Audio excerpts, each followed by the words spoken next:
المرسلين نبينا محمد وعلى آله وأصحابه أجمعين أما بعد الحمد لله আমরা তাকদীরের মাসলা আলোচনা করছিলাম ঠিক না এবং বলেছিলাম যে শাইখুল ইসলাম দুইটা ভাগ করেছে প্রথমে দুই দারাজা বলছে একটা হলো দারাজাতুল উলা এটার ভিতরে দুইটা আনসার একটা হলো আল ইলম ওয়াল কিতাবা এটার ভিতরে দুইটা আলোচনা করেছেন যে সব কিছু আল্লাহ জানেন এই জন্য নয় যে আমরা করব বলে জানেন এটা বলবেন না কি বলবেন আল্লাহ জানেন কারণ তিনি নির্ধারণ করেছেন কার জন্য তিনি কি নির্ধারণ করেছেন তিনি ভালো জানেন এবং তিনি খুব ভালো করে আলাম ভালো বেশি জানেন এজন্য তিনি সেভাবে লিখেও রেখেছেন আর সেভাবে হওয়া চান সেভাবে হয় তার চাওয়ার ধারাবাহিকতা অনুসারে সব কিছু হচ্ছে বুঝলেন তার নির্ধারণ অনুসারে সব কিছু উঠতেছে তো আমরা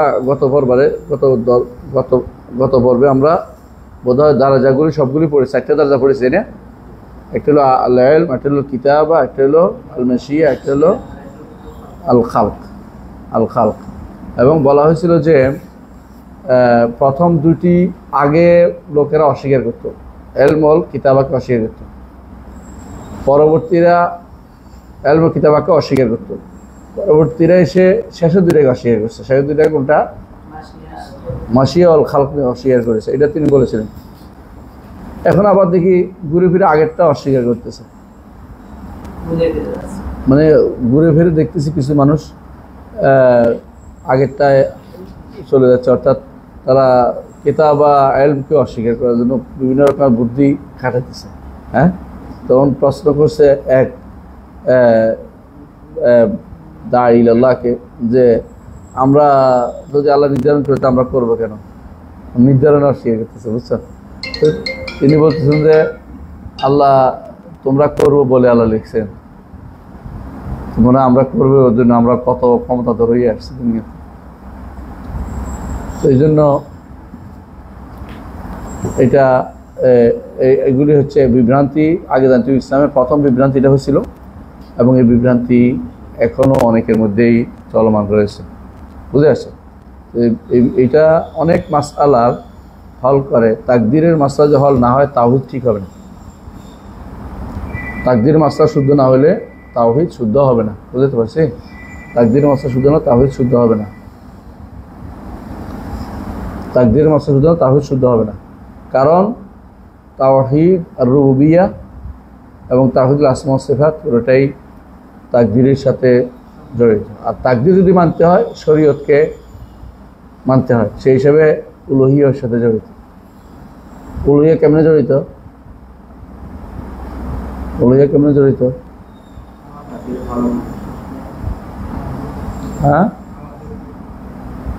তাকদীর তো নির্ধারিত তো আমাদের শরীয়ত না মানলে আমরা কিন্তু কি হয়ে যাব জাবরিয়া হয়ে যাব তাকদীর যে ব্যক্তি মানবে সে ব্যক্তি শরিয়া মানতে বাধ্য যেহেতু না শরিয়া না মানলে জাবরিয়া হবে আর লেখা না মানলে কাদারিয়া হবে বুঝছেন তো আল্লাহর তাকদীর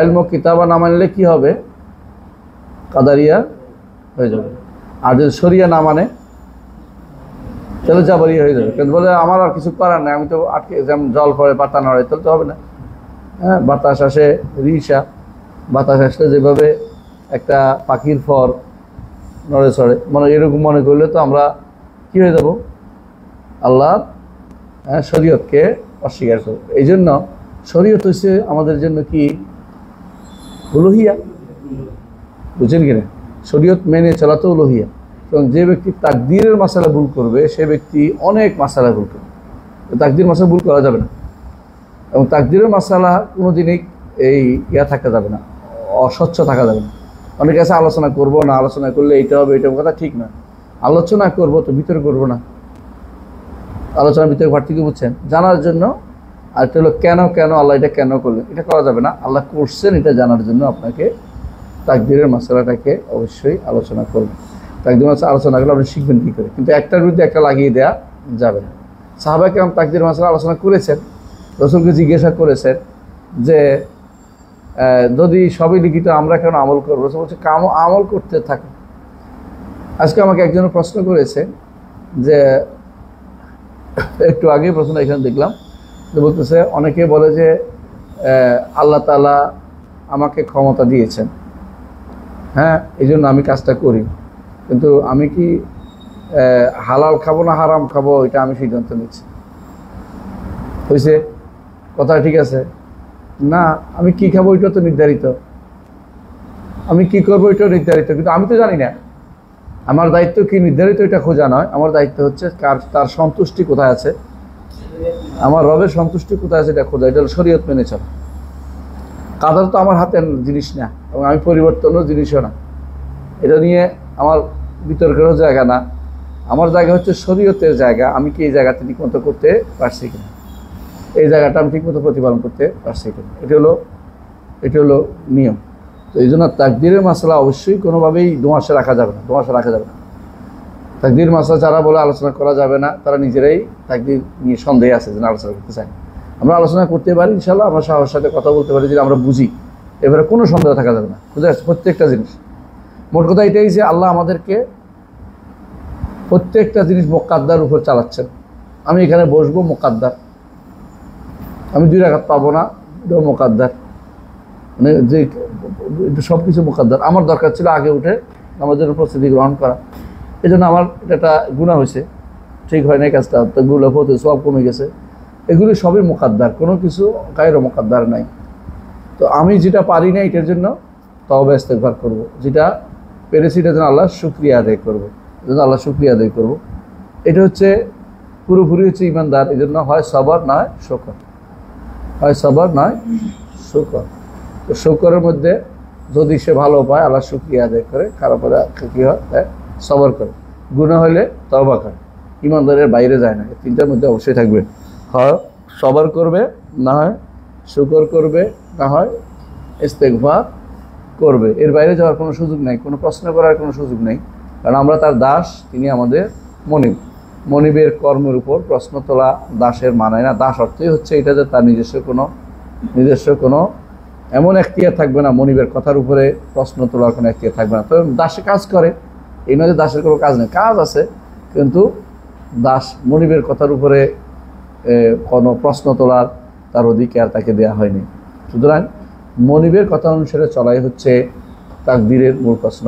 তাকদীর মূল জিনিস সেটা হচ্ছে আল্লাহর ইলম। তাকদীর মূল হচ্ছে কি আল্লাহর ইলম, এবং আল্লাহর ইলম এবং কুদরতের সমাহার হচ্ছে তার তাকদীর। যে এই জন্য আল কাদরু, কেউ কেউ বলছে ইলমুল্লাহ, কেউ বলছে আল কাদরু কুদরাতুল্লাহ, কিন্তু সবই শুদ্ধ, অশুদ্ধ কিছুই না। আল্লাহর কুদরতের বহিঃপ্রকাশ হচ্ছে আল্লাহ তাআলা তাকদীর নির্ধারণ করেছেন। এবং তাকদীর নির্ধারণ করতে পারাটা বা একটা বাজেট দেওয়াটা একটা শাসকের জন্য একটা যোগ্যতার প্রমাণ।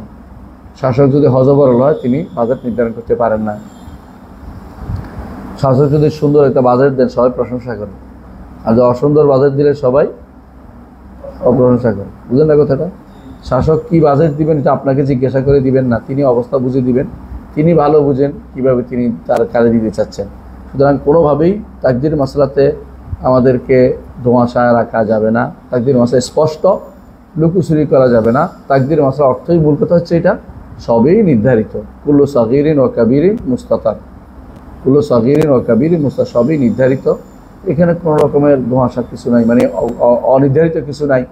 যারা বলে অনির্ধারিত কিছু আছে তারাই বিভ্রান্ত। দেখবে কোনো রকমের তাকদীর মুবরাম মুআল্লাক নাই, সবই মুবরাম।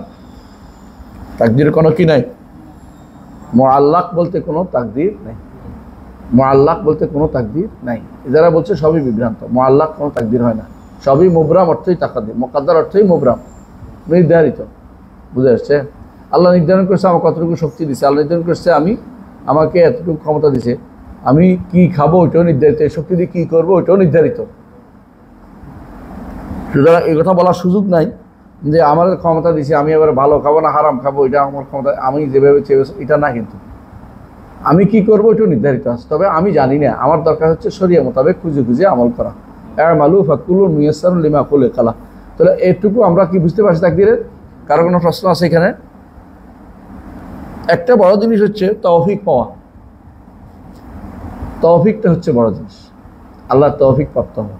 তৌফিক চাইলে আল্লাহ দিবে, যে চাইতে পারবে না সে পাবে না, যে চাইতে পারবে না সে অযোগ্য, যে চাইবে সে পাবে।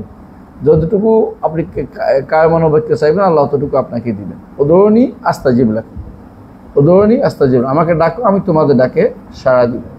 আবার আল্লাহ তাআলা পরিবর্তনের 3টা জিনিস জগতে মানুষের কাছে আছে, 3টা দিয়ে মানুষ পরিবর্তন করে। একটা হলো কি ডাকে বলা, দয়া করে আমাকে দেন। কিছু পাইতে হলে চাইতে হয়, না হলে কি করতে হয়? খুশি করে দিতে হয় তাকে। তারে খুশি করার, আল্লাহকে খুশি করার আমার আর 2টা পদ্ধতি কি? হ্যাঁ, আত্মীয়তাদের সম্পর্ক। আরেকটা কি? টাকা পয়সা ব্যয় করা, মানুষের যেটা পারে। আর রাহেমুল সুজনাত, আল রাহেমুল সুজনাত মিনার রহমান, তাই না? রাহেম ধরে রাখতে বলতে যে ব্যক্তি তোমার সাথে সম্পর্ক রাখবে আমি তার সাথে সম্পর্ক রাখবো। সুতরাং আপনি যদি গেলে 3টি কাজ করতে পারেন, সেটা হচ্ছে আল্লাহর কাছে চাইতে পারেন, ইবাদত করতে পারেন। চাওয়া ইবাদত এক কাজ, 2 রকমের দোয়াই হয়, দোয়া ইবাদা হয়, দোয়া মাসআলা, দুটোই করতে পারেন। অথবা আপনি যদি কোনো দান করতে পারেন, আপনি যদি কোনো আত্মীয়তা বজায় রাখতে পারেন, হ্যাঁ, তাহলে বুঝতে হবে আপনার কিসমত ভালো আছে। না করতে পারলে আপনার কিসমতে খারাপ আছে। আপনি নিজে চেষ্টা করেন, বারবার কান্নাকাটি করেন, কেন আমার দোয়া আসে না, কেন আমি ভালো কাজ করতে পারি না, আল্লাহ তাআলা দেখবেন যে পরিবর্তন করে দিচ্ছে, শেষের দিকে অবস্থা পরিবর্তন হয়ে গেছে। হ্যাঁ, এই জন্য যে কারো যদি কোনো নরম শক্ত হয়, অন্তর শক্ত হয়ে যায়, কী কইছে এম সাহের হাতে রাসেল ইয়েতিম, তাই না? ইয়েতিমের মাথা মশকতার, ইয়েতিমের সাথে সম্পর্ক ভালো করো, তো আল্লাহ তাআলা তার জন্য দয়াদ্র হবেন। ইন্নামা ইয়ারহামুল্লাহু মিন ইবাদির রহমা, আল্লাহ তাদেরকে রহমত করেন যারা তার বান্দাদের মধ্যে রহমশীল, তাদেরকে রহমত করেন। তাহলে আমরা আলহামদুলিল্লাহ এই মাসালাতে কোনো রকমের সন্দেহে থাকা যাবে না। সোজা কথা এটাই। আমি চাই আমার এই ইনস্টিটিউটে কোনো দিন ব্যক্তি যেন তাকদীর মাসলা ভুল না করে। তাকদীর মাসলা ভুল হলে আকীদা তাওহীদ ভুল হয়ে যাবে। কারণ আমরা আগেও বলেছি তাকদীর হচ্ছে নিজামুত তাওহীদ, আল কাদরু নিজামুত তাওহীদ। তাকদীর হচ্ছে তাওহীদকে সুশৃঙ্খল করে আপনাকে বুঝাবে।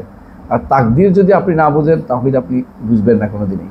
কারণ তাকদীর আপনার তাওহীদ যেটা আপনি করছেন, এটা তাওহীদ যদি কোনো ঠিক, তাকদীর যদি ঠিক হয়, তাওহীদ অটোমেটিক হয়ে যাবে। তখন বুঝবেন যে আমার সব কিছু আল্লাহর পক্ষ থেকে মুকাদ্দার, এবং সেটা অনুসারে আমি চলি। আর আমি যে চলি এটাও মুকাদ্দার, তবে আমাকে চলার জন্য প্রচেষ্টা চালিয়ে যেতে হবে। এটাই হচ্ছে তাওহীদুর রুবুবিয়্যা উলুহিয়্যা আসমা ওয়া সিফাত। আশা করি বিষয়টা বুঝছেন। তাহলে এটুকু আমরা আগের ক্লাসের কথা আলোচনা করলাম। আজকের ক্লাসে আলোচনা করে পড়ি ইনশাআল্লাহ। কি বলেছেন? ওমিন উসুল ফিরকাতিন নাজিয়া, قول القلب واللسان وعمل القلب واللسان والجوارح وأن الإيمان يزيد بالطاعة وينقص بالمعصية। সুবহানাল্লাহ, অল্প কথা কিন্তু দুনিয়ার সব নিয়ে আসছে। এই 3টি লাইনে আপনি কি জানেন এই জায়গাতে কত মানুষ বিভ্রান্ত? ফিরকাতুন নাজিয়া, আহলুস সুন্নাহ, এরা হচ্ছে, আপনি ভালো করে দেখছেন যে একক কোনো ব্যক্তির দিকে সম্পৃক্ত হয় না, এরা ব্যাপক গোষ্ঠীর দিকে সম্পৃক্ত হয়। এবং ব্যাপক গোষ্ঠী তাও কোনো সাধারণ গোষ্ঠী নয়, তারা হচ্ছে এমন গোষ্ঠী যাদের সম্পর্কে রাসূলুল্লাহ সাল্লাল্লাহু আলাইহি ওয়াসাল্লাম কী করেছেন? সুসংবাদ দিয়েছেন, তাদের সম্পর্কে সুসংবাদ দিয়েছেন, তাদের দিকে সম্পৃক্ত হয়। মা আনা আলাইহি ওয়া আসহাবি, মা আনা আলাইহি ওয়া আসহাবি। এবং রাসূলুল্লাহ সাল্লাল্লাহু আলাইহি ওয়াসাল্লাম এটাও বলেছেন, আর কি বলেছেন যে আরও কি বলেছেন? আলাইকুম বিসুন্নতি ওয়া সুন্নাতুল খুলাফায়ে রাশিদিন, তাই তো বলেছেন? হ্যাঁ, তাহলে বোঝা গেল যে এই গোষ্ঠীর দিকে সম্পৃক্ত, ব্যাপক গোষ্ঠীর দিকে যারা থাকবে তারাই হচ্ছে ফিরকাতুন নাজিয়া, তারাই হচ্ছে আহলুস সুন্নতি ওয়াল জামাআহ। সুতরাং এখন যদি কেউ দাবি করে আশারি বা মাতুরিদি তারা আহলুস সুন্নাহ জামাআহ বা তারা ফিরকাতুন নাজিয়া, তাহলে অবশ্যই বিভ্রান্ত। যদি হতেই হয় তাহলে আশারি মাতুরিদি নিসবতটা ছেড়ে দিতে হবে। আমরা তো ধরেন, বুঝাই দিই, আমরা তো আবু হানিফা রাহমাতুল্লাহ আলাইহির সাথে সম্পৃক্ত অনেকেই, আবার আমরা অনেকে মালিকি, শাফিঈ, আহমদি, হাম্বলি। কিন্তু আমরা কি বলি যে আমরা আকীদা মালিকিয়া বলি, আকীদা হানাফিয়া, হাম্বলিয়া বলি না? বলি না। আমরা আকীদা সালাফিয়া বলি, সালফে সালেহিনের ব্যাপকের দিকে নিজেকে সম্পৃক্ত করি। একক কোনো ব্যক্তির দিকে সম্পৃক্ত করলে আমরা করতাম আহমদ ইবনে হাম্বলের দিকে, কিন্তু তাও করি না। কিন্তু আহমদ ইবনে হাম্বল যখন শাইখুল ইসলাম ইবনে তাইমিয়া রাহমাতুল্লাহ আলাইহি এটা লিখলেন, কি আল আকীদাল ওয়াসিতিয়া লিখলেন, তখন বিশাল ইয়া হয়ে গেল, কি পড়ে গেল, বিশাল দজ্জা আরবিতে বলে, মানে শোরগোল উঠে গেল। শেষে আশারি মাতুরিদিরা এসে বলল যে আমিরকে, যে তিনি যেটা লিখছেন এটা আহমদ ইবনে হাম্বলের আকীদা। তিনি তখন শাইখুল ইসলাম বললেন যে আমি আহমদ ইবনে হাম্বলের আকীদা লিখছি, তা না, আহমদের আকীদা এটা, শাফিঈর, মালিকের, আবু হানিফার সবার আকীদা এটা। এবং এটা শুধু তার নয়, এটা সালফের আকীদা। আমি তাদেরকে চ্যালেঞ্জ করতেছি, তারা যে বিপরীত কোনো আকীদা তাদের থেকে এনে নিতে পারে, আমি সেটা গ্রহণ করবো। এবং লম্বা টাইম চ্যালেঞ্জ দিচ্ছে, তাই না? 3 বছরের চ্যালেঞ্জ দিছে, আপনারা জানেন। এর অর্থ হচ্ছে এটা কোনো ব্যক্তি বিশেষের দিকে সম্পৃক্ত হয় না, এই জন্য এটা ফেরকাতুন আমরা সালফে সালেহিন নীতি বলে বলতে পারি, আমাদের এই সাহসটুকু আছে। এর বাইরে ওরা কি করে এখন সারাদিন চেষ্টা করে কোনো না কোনোভাবে একটা দুইটা চড়িয়া পরেন্দা আনতে পারে কিনা, চিড়িয়া পরেন্দা বুঝেন নি, পাখি দুই একটা আনতে পারে কিনা কোনো রকমের। এই জন্য সারাদিন বলে ইবনে আব্বাস তো এটা বলছে, হ্যাঁ, অথবা অমুক এটা বলছে। এরা দুই শ্রেণী, এক শ্রেণী হচ্ছে হয় মিথ্যা বলে নাহলে অপব্যাখ্যা করে, হয় মিথ্যা বর্ণনা নিয়ে আসে। হয়তো দেখবেন যে বলবেন যে ইমাম শাফিঈ বলছে, কোথাও বলে নাই, কে আনছে দেখবেন সর্বপ্রথম বলতেছে আব্দুল কাদের বাগদাদি, তার ফাল কোবাইনুল ফেরাকি বলছে, এই যে ইমাম মালিক বলছে এটা, আসলে এটা কোথাও মালিকে বলে নাই, কোনো সনদ নাই। যে জিনিসের কোনো সনদ নাই সেই জিনিস গ্রহণযোগ্য হওয়ার কোনো সুযোগ নাই। আমি যদি বলি যে আবু হানিফা বলছে এটা, তাহলে মিথ্যা কথা বলে। অনেকে আবু হানিফার নামে মিথ্যাচার করছে, দেখছেন না, কিছুদিন আগে ওয়াজ করছে একজনে, হ্যাঁ, যে আবু হানিফা রহমতুল্লাহ 22 বার মোনাজারা করতে গেছে, একবার নাম ধরে ধরে বলতেছে। এটা বাবরতি বলছে, বাবরতি কি আবু হানিফা দেখছে, কত বছর পরে বলতেছে, বুঝলেন না কথাটা। আরও কত রকমের আবু হানিফা রহমতুল্লাহ নামে মিথ্যাচার, তার কোনো শেষ নাই। অনেকে আবু হানিফা রহমতুল্লাহ আলাইহি নামে মিথ্যাচার করে, এটা মনে রাখবেন। বিশেষ করে পরবর্তী যারা আছে তার অনুসারীদের মধ্যে বেশিরভাগ ছিল মুতাজিলা, বুঝছেন কিনা। কারণ এই যে ইবনে আবি দুয়াদ, যিনি ইমাম আহমদ ইবনে হাম্বলকে পিটাইছে মারছে, উনি তো মুতাজিলা ছিলেন, আর উনি ছিলেন আবার হানাফি। যেমন হানাফি ছিলেন, জামাকশারি হানাফি ছিলেন, কিন্তু আবার মুতাজিলা। বেশিরভাগ মুতাজিলারা, বেশিরভাগ 2-4 জন ছাড়া, কয়েকজন ছাড়া, বেশিরভাগ মুতাজিলারা হানাফি ছিল। এই জন্য দোষটা সব হয়ে গেছে আবু হানিফা। অথচ আবু হানিফা রহমতুল্লাহ সময়টা আগেই চলে গেছে দুনিয়া থেকে, মানে হানাফিদের মুতাজিলাদের ফিতনা আসার আগেই আবু হানিফা রহমতুল্লাহ দুনিয়া থেকে চলে গেছে। পরবর্তী হানাফিদের মধ্যে বেশিরভাগ মুতাজিলা থাকার কারণে দোষটা সবসময় ঘুরে ফিরে ওনার ভোট দিয়ে উঠে গেছে। আসলে উনি এই সমস্ত এই খোঁজা বেলাতের আকিদে বিশ্বাস করতেন না, বুঝে আসছে কথাটা। এরা সমস্যা করছে, এরা এরপরে তাদের কথা চালু করার জন্য এগুলিকে আবু হানিফা রহমতুল্লাহের কথার দিকে চালু করে দিয়েছে অনেক কিছু। দেখবেন যে একই বক্তব্য অর্ধেক হচ্ছে ফেখুল আকবরের মধ্যে, দেখছেন আপনারা, অর্ধেক হচ্ছে সত্য, আরেক অর্ধেক হচ্ছে উল্টাটা। একই বক্তব্যের একটা অংশ দেখবেন যে এটা, আরেক অংশ ঠিক উল্টাটা। তো বুঝবেন যে আবু হানিফা রহমতুল্লাহ নামে যেটুকু তারা চালু করে দিয়েছে এটা বোঝা যাচ্ছে স্পষ্ট, দিবালোকের মধ্যে স্পষ্ট যে এইটা আবু হানিফা রহমতুল্লাহ বক্তব্য হতে পারে না। হয় যে কোনো একটা দুইটা বিপরীতমুখী সব বক্তব্য, একটা তো শুদ্ধ হবে, একটা তো যেটা শুদ্ধ হবে যেটা সবার সাথে মিলে যে এটাই শুদ্ধ হবে। কারণ তিনি একক এমন কোনো ব্যক্তি ছিলেন না, তিনি নতুন কোনো দিন নিয়ে আসছেন, নতুন কোনো আকিদা নিয়ে আসছেন। কারণ তার আকিদা হচ্ছে, হ্যাঁ, তার সালাফ হচ্ছে আব্দুল্লাহ ইবনে মাসউদ রাদিয়াল্লাহু আনহু, যিনি আকিদার ক্ষেত্রে সবচেয়ে বেশি কঠোর মানুষ ছিলেন, তিনি হচ্ছেন আব্দুল্লাহ ইবনে মাসউদ রাদিয়াল্লাহু আনহু। এমনকি তিনি বেদাতের ব্যাপারে কঠোর, তার থেকে অনেকগুলো সুন্দর সুন্দর বক্তব্য আছে বেদাতের ব্যাপারে। সুতরাং এই জায়গাতে আবু হানিফা রহমতুল্লাহ আলাইহিকে আকিদার ক্ষেত্রে বেদাতের কোনো সংশ্লিষ্ট দেখানো বা আকিদার বিভ্রান্ত দেখানো, এটা হচ্ছে ওদের কাজ। যারা ইচ্ছা করেই সমস্যা তৈরি করতে চায়, সালাফদের ব্যাপক কোনো কাজের সাথে নিজেকে সম্পৃক্ত করতে চায় না। আমরা কি বুঝাতে পারছি? জি, তাহলে আমরা এটুকু বোঝার পরে সামনে এগিয়ে যাই। আমি বলতেছি আমিন উসুল ফিরকাতিন নাজিয়া, তো নাজাতপ্রাপ্ত যে ফেরকা, এদের মূল নীতির মধ্যে একটা হচ্ছে আন্না দীন ওয়াল ঈমান কাউলুন ওয়া আমাল। দিন ওয়াল ঈমান দুইটা একসাথে উল্লেখ করছেন তিনি। দিন বলতে আসলেই দিন বলতে তো দিন তিনটা মারাতেন, কি? ঈমান, ইসলাম, ঈমান, ইহসান, তাই তো? এইটাও, এগুলি তিনটা কি কাউল আমলের বাইরে নাকি? বাইরে না। সুতরাং এবং রাসূলুল্লাহ সাল্লাল্লাহু আলাইহি ওয়াসাল্লামকে জিবরিল যা শিখিয়েছেন, বলছেন জাআকুম ইউআল্লিমুকুম দীনাকুম, তিনি তোমাদেরকে দিন শিক্ষা দিতে এসেছেন। সুতরাং দিন কায়েম করতে হলে এই তিনটা কায়েম করতে হবে, মনে থাকবে তো? দিন কায়েম করতে হলে ঈমান, ইসলাম, ইহসান। এর বাইরে অতিরিক্ত যেগুলো আছে এগুলো ঈমান ইসলামের আছে, কোনো সন্দেহ নেই, ইসলামের আরকানের অন্তর্ভুক্ত না। ইসলামের অনেক পূর্ণতা দানকারী জিনিস এগুলো রয়েছে, সেগুলো সুযোগ পরে ওয়াজিব বা ফরজ হয়, কিন্তু এগুলি সবার জন্য এগুলি যদি তার সুযোগ থাকে সবগুলি তার করতে হয়। যেমন ধরেন সম্পদ থাকলে তার কিন্তু যাকাতও দিতে হয়, হজও করতে হয়, কিন্তু একজন মানুষ সালাত সাওম দুটোই আদায় করতে হয়। আর কালেমা তো প্রত্যেকেরই লাগে, প্রতি মুহূর্ত লাগে, প্রতিক্ষণ লাগে। তাহলে ইসলামের আরকানগুলো দেখছেন সবাই লাগতেছে, ঈমান আরকানগুলো সবার লাগবে, এক বিন্দু কারোর জন্য ছাড় নাই। আর ইহসান এইটাও দিনের অন্তর্ভুক্ত। যে ব্যক্তি মুহসিন হতে চায় তার জন্য সেটা লাগবে। মুহসিন না হয়ে জান্নাতে যাওয়ার জন্য সুযোগ আছে, মুমিন হয়ে জান্নাতে যাওয়া যায়, কারণ আল্লাহ মুমিনদেরও ভালোবাসেন মুহসিনদেরও ভালোবাসেন। তবে আল্লাহ তাআলা যারা গুনাহগার, যারা মুসলিম যারা, তাদেরকে ভালোবাসার কথা বলেন না। কারণ হ্যাঁ, তার মধ্যে যতটুকু ঈমান আছে ততটুকু ভালোবাসা, তো গুনার কারণে তার এখানে কি আছে, কমতি রয়েছে, যেটা আলোচনায় আসবে। তাহলে দ্বীন ও ঈমান কথা ও কাজের নাম, কথা ও কাজের নাম। এইটা সালফে সালেহিনের প্রত্যেক সালাফের বক্তব্য। এটা কথা ও কাজের নাম হচ্ছে দ্বীন ও ঈমান, হচ্ছে কথা ও কাজের নাম। যে কেউ কাজকে অথবা কথাকে ঈমান থেকে বের করে দিবে, সেই ব্যক্তি পথভ্রষ্ট। এমনকি সে ব্যক্তি কাফেরও হয়ে যেতে পারে। দ্বীন ও ঈমান কাউলুন ও আমাল, এটা ব্যাখ্যা করেছেন যে কাউলুল কলবি ও লিসানি। কাউলুল কলবি ও লিসানি একসাথে কিরকমটা বলেন তো? লা ইলাহা ইল্লাল্লাহ, অন্তরে কথা ধারণ করা, এটা অন্তরের ভিতরে মন থেকে বলা, আরেকটা হচ্ছে মুখে উচ্চারণ করা। কাউলুল কলবি ওয়াল লিসান, বুঝছেন তো?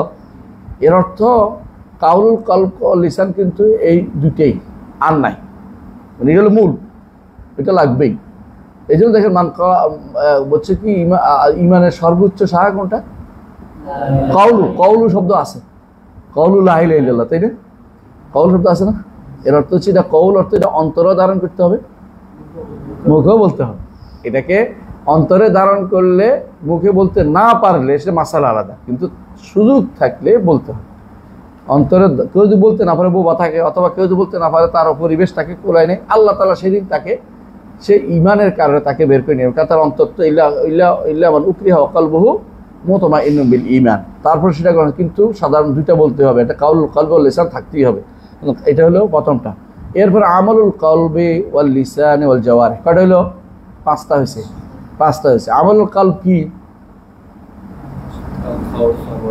খাউফ, রাজা, হুব, মাহাব্বা, তারপরে ভালোবাসা, তারপরে হ্যাঁ তাওয়াক্কুল, আহসান তাওয়াক্কুল, হ্যাঁ ইনাবা, আহসান ইনাবা। লিসান কাউলুল আমলুল লিসান সুবহানাল্লাহ, আলহামদুলিল্লাহ, লা ইলাহা ইল্লাল্লাহ, আল্লাহু আকবার, লা হাওলা ওয়ালা কুওয়াতা ইল্লা, জিকির করা, যেটা জিকির বলে, যেটাকে জিকিরগুলো, কোরআন তেলাওয়াত, হ্যাঁ, সৎ কাজের আদেশ দেওয়া, অসৎ কাজ থেকে নিষেধ করা, মুখে যেটা হয় সবগুলি কি? আমালুল লিসান। আর জাওয়ারিহ অনেক, সালাত, আর সালাতের ভিতরে কি আছে? তিনটাই আছে, তাই না? কাউলুল লিসান আছে, কাউলুল কলব ওয়াল লিসান আছে না?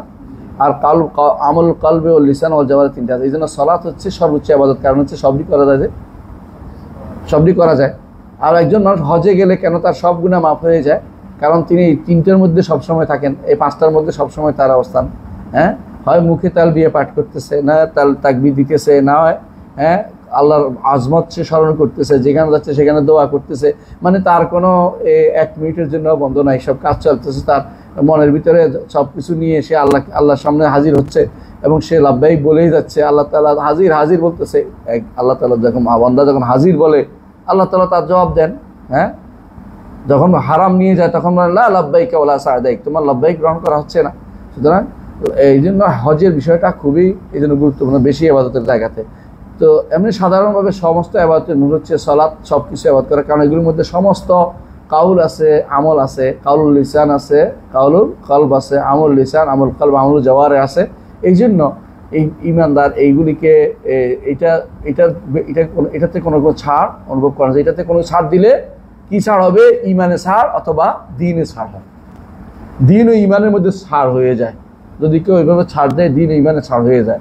এই জন্য দ্বীন ও ঈমানে ছাড় দেওয়া যাবে না। দ্বীন ও ঈমান ছাড় দেয়, কিন্তু অনেকে ভুল হতে পারে, কমে যায়, বাড়ে। অর্থাৎ কেউ যদি কোনো 5টাই করতে পারে আলহামদুলিল্লাহ, কিন্তু যদি কোনো তার আছে কাউল কলব ওয়াল লিসান আছে, কিন্তু বাকিগুলির মধ্যে তার ত্রুটি আছে, তখন তার কি হবে? কমতে থাকবে। হ্যাঁ, যদি যত বেশি হবে আমল তত বাড়তে থাকবে। ঠিক আবার কাউল কলবের মধ্যে ওয়াল লিসানের মধ্যে কি আছে? ডিগ্রি আছে। সবাই লা ইলাহা ইল্লাল্লাহ একরকম না। একজনের লা ইলাহা ইল্লাল্লাহ সমস্ত গুণের উপরে স্থান পাবে, তাই বলে সবাই লা ইলাহা ইল্লাল্লাহ সবার গুণের উপরে স্থান পাবে তা না। কারণ বুঝছেন কিনা, হাদিসে আছেন রাসূলুল্লাহ সাল্লাল্লাহু আলাইহি ওয়াসাল্লাম বলেছেন, একজনে একটা লা ইলাহা ইল্লাল্লাহ নিয়ে আসবে, এটাই সব কিছুর উপরে স্থান পেয়ে যাবে, কার্ডটা। কিন্তু এটা কি সবাই হবে? না সবাই না, এখন তো সারা হুজুররা সারাদিন তথাকথিত আপনাদের পীরেরা জিকির করে, একসাথে সবাই তো বেদাত করে, এবং এটা দিয়ে তো তার উপকার হচ্ছে না। কারণ বেদাত করলে উপকার হয় না। বেদাত কোনো কিছুর সাথে লাগলে সেটা তো তারাকতুহু ওয়া শিরকাহু মান আমিলা আমালান আশরাকা ফিহি মাই গায়রা তারাকতু ওয়া শিরকাহু। অনুরূপভাবে মান আমিলা আমালান লাইসা আলাইহি আমরুনা ফাহুয়া রাদ্দু, তার উপর নিক্ষিপ্ত হয়। বেদাতি পদ্ধতিতে আমল করে সওয়াবের আশা করা যাবে না। যদি বলে যে আমি যদ্দূর সুন্নত করছি অদ্দূর করি না, এটা হবে না। আপনি বেদাতি পদ্ধতিতে আমল করতে পারবেন না, বুঝলেন কিনা?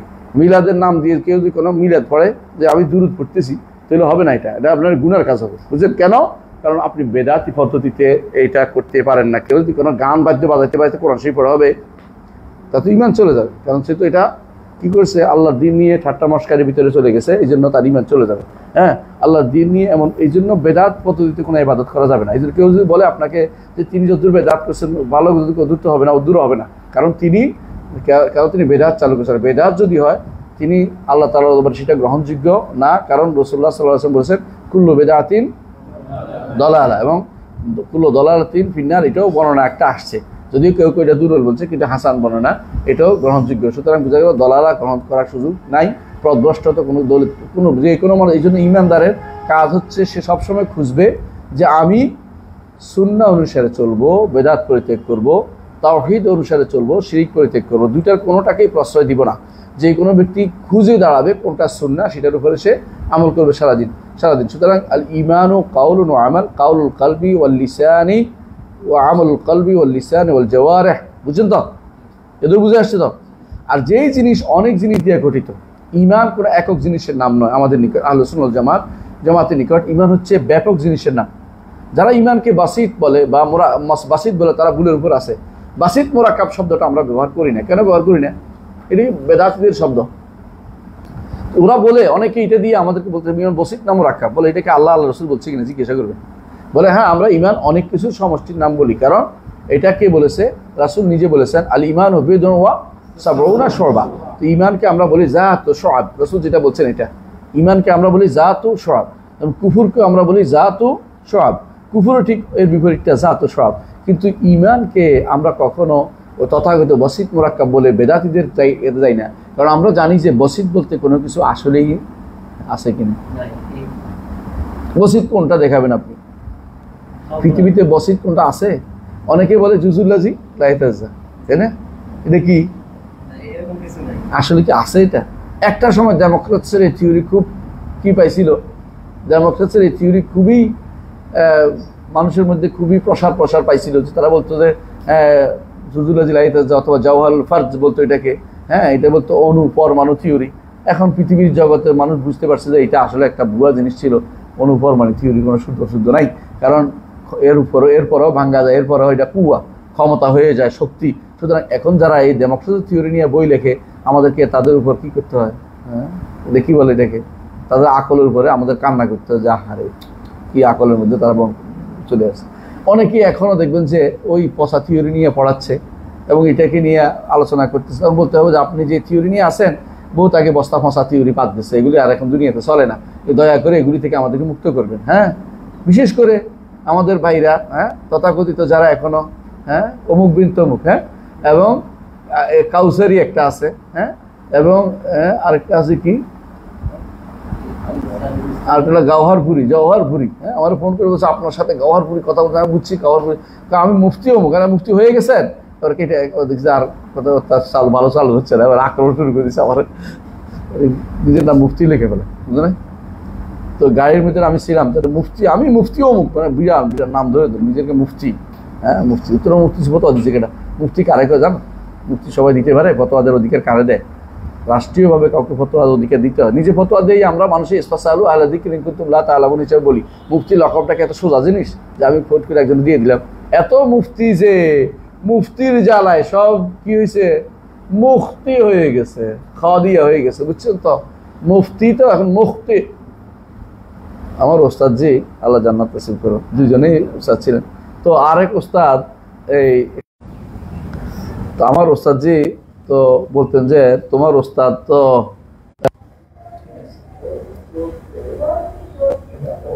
পাইছে,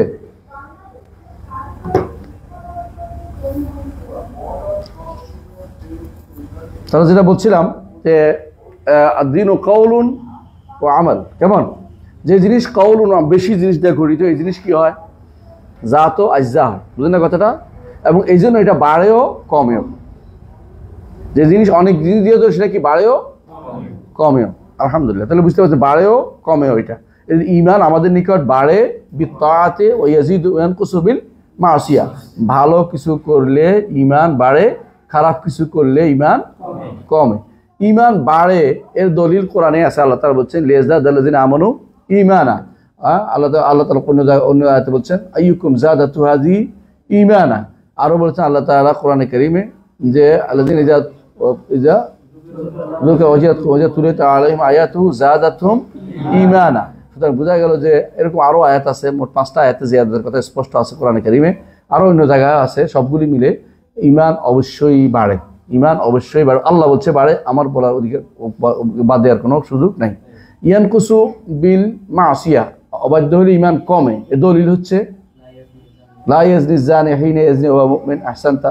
আরেকটা হচ্ছে মান রা মিনকুম মুনকারান, সবশেষে কি বলছে ওযালিকা যাহুল ঈমান। আচ্ছা, আরেকটা বলেন রাসূলুল্লাহ সাল্লাল্লাহু আলাইহি ওয়াসাল্লাম কি বলছেন?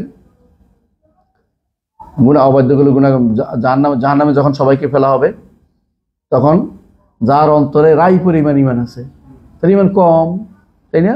নাকি এরও ঈমান আবু বকরের মতো? হ্যাঁ, এবার জিজ্ঞাসা করেন যারা ঈমান বলে কম, ঈমান কমে না, যারা বলে তাদের কি অবস্থা হবে? যারা বলে যে ঈমান কমে না বাড়ে না, তাদের জিজ্ঞাসা করেন যে আবু বকর ঈমানের মতো এটা যেটা পড়ে আছে জাহান্নামে, এটা কি আবু বকর ঈমানের মতো ঈমান? তাহলে কেমন হইবে কথাটা বলে? ঈমান বাড়ে এবং কমে, এটাই বিশ্বাস করতে হবে। ওরা এখন বাড়া কমা, যেহেতু কোরআন আয়াত আছে বিরোধিতা করতে পারতেছে না। এখন বলে যে কি বাড়া অর্থ হচ্ছে হ্যাঁ শক্তি, মূল ঈমানটা ঠিক থাকে কিন্তু পাওয়ারটা কমে, পাওয়ারটা বাড়ে। আর হ্যাঁ মানে ধরুন বিদ্যুৎ আছে কিন্তু বিদ্যুতের পাওয়ার রাখে, হ্যাঁ তো কি হলো বিদ্যুতে আপনি যতই, কারণ ওরা মূল করছে মূল ঈমান একটা জিনিস আছে, মূল ঈমান একক জিনিস পাশিত করতেছে। ওইটা কই, ওটা কোনটা, কোন জায়গাটা? এটা কি শুধু আল্লাহর উপর ঈমান, নাকি শুধু ঈমান নামক অর্থ কোনটা, ঈমানটা কোনটা, মূল ঈমান কোনটা ধরবেন? এইগুলো হচ্ছে বিভ্রান্তি ছাড়া কিছুই না। বুঝাতে পারছি কথাটা? তাহলে ঈমান বাড়ে ও কমে, ঈমান বাড়ে ও কমে, ঈমান কথা ও কাজে না। ইমাম কথা ও কাজে না যে ব্যক্তি বলবে না সলবে সালিন, তার কাছ থেকে কোনো হাদিস নিতেন না। ইমাম বুখারী রহমতুল্লাহ আলাইহি তিনি বলছেন আমি 1000 মুহাদ্দিস থেকে হাদিস নিয়েছি, যারা ইমাম বাড়ে কমে এটা বলে নাই, ঈমান কথা ও কাজ বলে নাই, তার থেকে হাদিস নিইনি। তো বোঝা গেল আলেমরা এটা বহু আগ থেকেই মুরজিয়াদেরকে বা জাহামিয়াদেরকে আগেই তাদেরকে কি করেছেন, আহলে সুন্নাহ ওয়াল জামাতের বাইর মনে করে তার থেকে কিছু নিতেন না। আলহামদুলিল্লাহ আল্লাহ দিন যথেষ্ট, তাদের থেকে কিছু নেওয়ার দরকার নাই। তারা যদি ভালো বলে আমরা স্বীকার করি, তারা ভালো বলছে আলহামদুলিল্লাহ, খারাপ বললে ওইটা অবশ্যই বাদ দিতে হবে। তাদের এই জিনিসে ভালো বলছে খারাপ নেবেন না কেন এটা বলতে হবে না। ইবনে হাজার রহমতুল্লাহ আলাইহি ইমাম, কোনো সন্দেহ নেই, কিন্তু ভালো যেগুলি বলছে এগুলি কি তার নিজের থেকে আল্লাহ তার উপরে দিয়েছেন, এবং আমার এদিকে সালবে সাল নীতিতে মিলছে বলে নিচ্ছি, যেগুলি মিলবে না এগুলি কেউ বললে আমরা নিব না। কথা বুঝতে পারছি? ইবনে হাজার বললো নিব না, ওবি বললো নিব না, কারণ এটা নেওয়ার কোনো সুযোগ নেই। সিয়ুতি বড় মুহাদ্দিস ছিলেন, কিন্তু ভালো বললে নিব, খারাপ বললে যেগুলি খারাপ বলছে নিব না। অনুরূপভাবে ইমাম ইবনুল জাওজি তিনি অনেক ভুল বলছেন, হ্যাঁ তিনি তা মুশাব্বিহা বানাই ফেলছেন যারা সিফাত সাব্যস্ত করে, বইও লিখে ফেলছে একটা, হ্যাঁ মান তামাররাদা, হ্যাঁ বা মান আর-রাদু আলা মান শাব্বাহা ওয়া তামাররাদা, এরকম একটা হাদিস বই লিখে ফেলছে এটার উপরে, যে তাশবিহর বিরুদ্ধে। অথচ তিনি আহলে সালফে সালেহিনের নীতির উপর ছিলেন না। এটা বলার পর অনেক খেপে গেছে, কিন্তু ওরা জানে না যে ওনার সম্পর্কে যেন খেপে গেছে। হ্যাঁ উনি কিছু অনেক ভালো কাজ করেছেন, কোনো সন্দেহ নেই। শারঈ হাদিস ভালো জায়গাটুকু আমরা নিব, যেগুলো ভুল করেছে এগুলো নিব না। ভুল শিখবো কেমন বলতে আমার দৃষ্টিতে আমি ভুল বলতেছি না, বললে সলফদের দৃষ্টিতে ভুল হয়ে গেছে, সলফদের মানহাজ থেকে যারা চ্যুত হয়ে গেছে ওইটুকু নেওয়া যাবে না। বুঝলেন কিনা? একজন মানুষ সালাফের মানহাজের উপর থাকে, একটা অংশ যদি কোনো ভুল হয়ে যায় এটা নেওয়া যাবে না। আপনি সুন্দর করে রাস্তায় চলতেছেন, রাস্তা চলতে ভুল করেছেন, আরেকজন আপনার সাথে দেখে দেখে রাস্তা উস্তাদে ভুল করেছে, আমিও এই ভুল চালাবো, এটা ঠিক না। আপনি ভালোটা চালাবেন, খারাপটা আপনি পরিত্যাগ করবেন। তো বোঝা গেছে যে পথ ভুল হলে যতটুকু ভালো আমরা তাদের প্রশংসা করি, কিন্তু যাদের বেশিরভাগ ভুল তারা আমাদের ইমাম না, এটা মাথায় রাখতে হবে। কথা বুঝছেন? যেমন ইবনে ফওরাক, ইমাম বলার সুযোগ নেই, কারণ তার কাজই ছিল যত হাদিস আছে এগুলিকে অপব্যাখ্যা করা, কোরআনের যত আয়াত আছে এগুলিকে অপব্যাখ্যা করা। সুতরাং যারা এই কাজগুলি করেছে, যেমন বেদাতিরা এই কাজগুলি লিপ্ত রয়েছে, যারা দাইলাল বেদার দিকে আহ্বানকারী, ওদের কোনো আমাদের ইমাম হতে পারে না, ওদেরকে আমরা অবশ্যই পরিত্যাগ করব। কথা বুঝতে পারছি? যেমন জাহমিয়াদের পরিত্যাগ করেছি, যেমন মুতাজিলাদের পরিত্যাগ করেছি, যেমন শিয়াদের পরিত্যাগ করেছি, কথা বুঝছেন, যেমনিভাবে কাদারিদের পরিত্যাগ করেছি, তেমনিভাবে এই মতের দ্বারাই দাইলাল বেদা হবে তাদের প্রত্যেককে পরিত্যাগ করতে হবে। এগুলি আমাদের আহলে সুন্নাত জামাতের কোনো মুখপাত্র না। আহলে সুন্নাত জামাতের মুখপাত্র তারাই হবে যারা বেশি মাসালাতে কি আছে, শুদ্ধ আছে। হয় সব শুদ্ধ পথে বলেন যেমন সালাফে সালেহীন নীতি, অথবা বেশিরভাগই কি শুদ্ধর উপর আছে, দুই একটা তাদের ভুল গোনা যায়। এজন্য বলে আল কামিলু মান ইউআদ্দু আখতাউহু, ওই ব্যক্তি হচ্ছে কামেল পূর্ণ যে ব্যক্তির ভুল গণা যায়, ইবনে তাইমিয়া রাহমাতুল্লাহ আলাইহি তাকে আমরা অনেক কিছু মনে করি, তাই না? কিন্তু তার কি ভুল হইতে পারে না আমরা বলি? আমরা না, তার কিছু কিছু মাসালা তারও আমরা বলি যে এটি তিনি ভুল করেছেন, বলি কেন, ভুল হইতেই পারে। যতটুকু যেহেতু তিনি বেশিরভাগ মাসালাতে তিনি হচ্ছেন সিংহ পুরুষ, সেই জন্য আমরা তাকে আদর্শ মনে করি। এই ময়দানে তাকে আমরা ঘোড়সওয়ার মনে করি, এই ময়দানে তিনি ফারেস হাজাল ময়দান মনে করি। কিন্তু এই একই বিপরীতে যদি কোনো আমরা সুবুকিকে আমরা এরকম আদর্শ মনে করি না, কারণ সুবুকি ভুলের মধ্যেই ছিলেন। কবর পূজা এবং মাজার পূজার মধ্যে তার বই লেখা হয়ে গেছে একটা, বুঝছেন কিনা? একটা বই লিখছি কি, বিশেষ করে পূজা না হোক অন্তত এই যে বই লিখছিল একটা, যে শিফা উসসেকাম ফি জিয়ারাতে খায়রিল আনাম, বুঝছেন অর্থ কি? বুঝছেন নি? হ্যাঁ, আল্লাহ রসুলের কবর জিয়ারত করলে রোগ মুক্ত হয়ে যাবে, শেফা হয়ে যাবে। এটা কোন দলিলের ভিত্তিতে বললো? ইবনে জাহবালরা এগুলো হচ্ছে বিভ্রান্ত, এরা আমাদের ইমাম হইতে পারে না। হ্যাঁ, তাদের কোনো কথা যদি দুই একটা ভালো পাওয়া যায় তাহলে ভালো, আমরা নিতে অস্বীকার করি, আমরা অনেক সময় কাফের কথাও ভালো দিতে নেই, কিন্তু এটা ইমাম হিসেবে নিচ্ছি না। এটা একটা ভালো কথা আছে, এই জন্য ভালো কথাটা একদম ভালো কথা শয়তানের থেকেও রাসূলুল্লাহ সাল্লাল্লাহু আলাইহি ওয়াসাল্লামের সাহাবী নিয়েছে, তবে জিজ্ঞাসা করে নিয়েছেন। আবার জিজ্ঞাসা করতে, এখন যদি আমরা যদি বলে ভালো পাইছি অমুকের তমুকের, ওটা নিব কিনা, না, আপনি জিজ্ঞাসা করে নিতে হবে। এটা যেমন রসুলকে জিজ্ঞাসা করে নিছে কি, এই আবু হুরায়রা রাদিয়াল্লাহু আনহুকে এমনি শুরু করছে, কি করছে আগে জিজ্ঞাসা, ইয়া রাসূলুল্লাহ সে এটা বলছে, তো রসুল বলছে সাদাকা কাহুয়া কাযুব, এইটা সত্য বলছে, মিথ্যাবাদী। আমরাও এরকম বলবো যে অমুকের সবই ভুল, এই কথাটা শুদ্ধ আছে, ওই কথা অন্য কোথাও পাওয়া না গেলে, আর যদি এমন দেখা যায় এই কথা সে অন্যখান থেকে আনছে, তো আমার আগা করা কোনোটাই দরকার নেই, কারণ আমার তো আলহামদুলিল্লাহ আরো উপরের দলিল আমার কাছে আছে, যার কাছ থেকে গ্রাম ইস্তেক না তার থেকে আমি অমুখাপেক্ষি হইতে পারি। কথাকে বুঝাতে পারছি? তাহলে বোঝা গেল যে আমাদের সালাফদের চিনতে হবে, আপনাকে সালাফদের চিনতে হবে। ইমাম লালাকাই রহমতুল্লাহ আলাইহি, যেভাবে পড়েন লালাকাই রহমতুল্লাহ আলাইহি, তার একটা গ্রন্থ আছে শরহ উসুল ইতিকাদ আহলে সুন্নাত ওয়াল জামাত, সেটার মধ্যে তিনি প্রথম খণ্ডে হয়তো সম্ভবত 19 থেকে 20 থেকে পরে বিভিন্ন দেশের আলেমদের তিনি নাম উল্লেখ করেছেন যারা সালাফ বলে বিখ্যাত।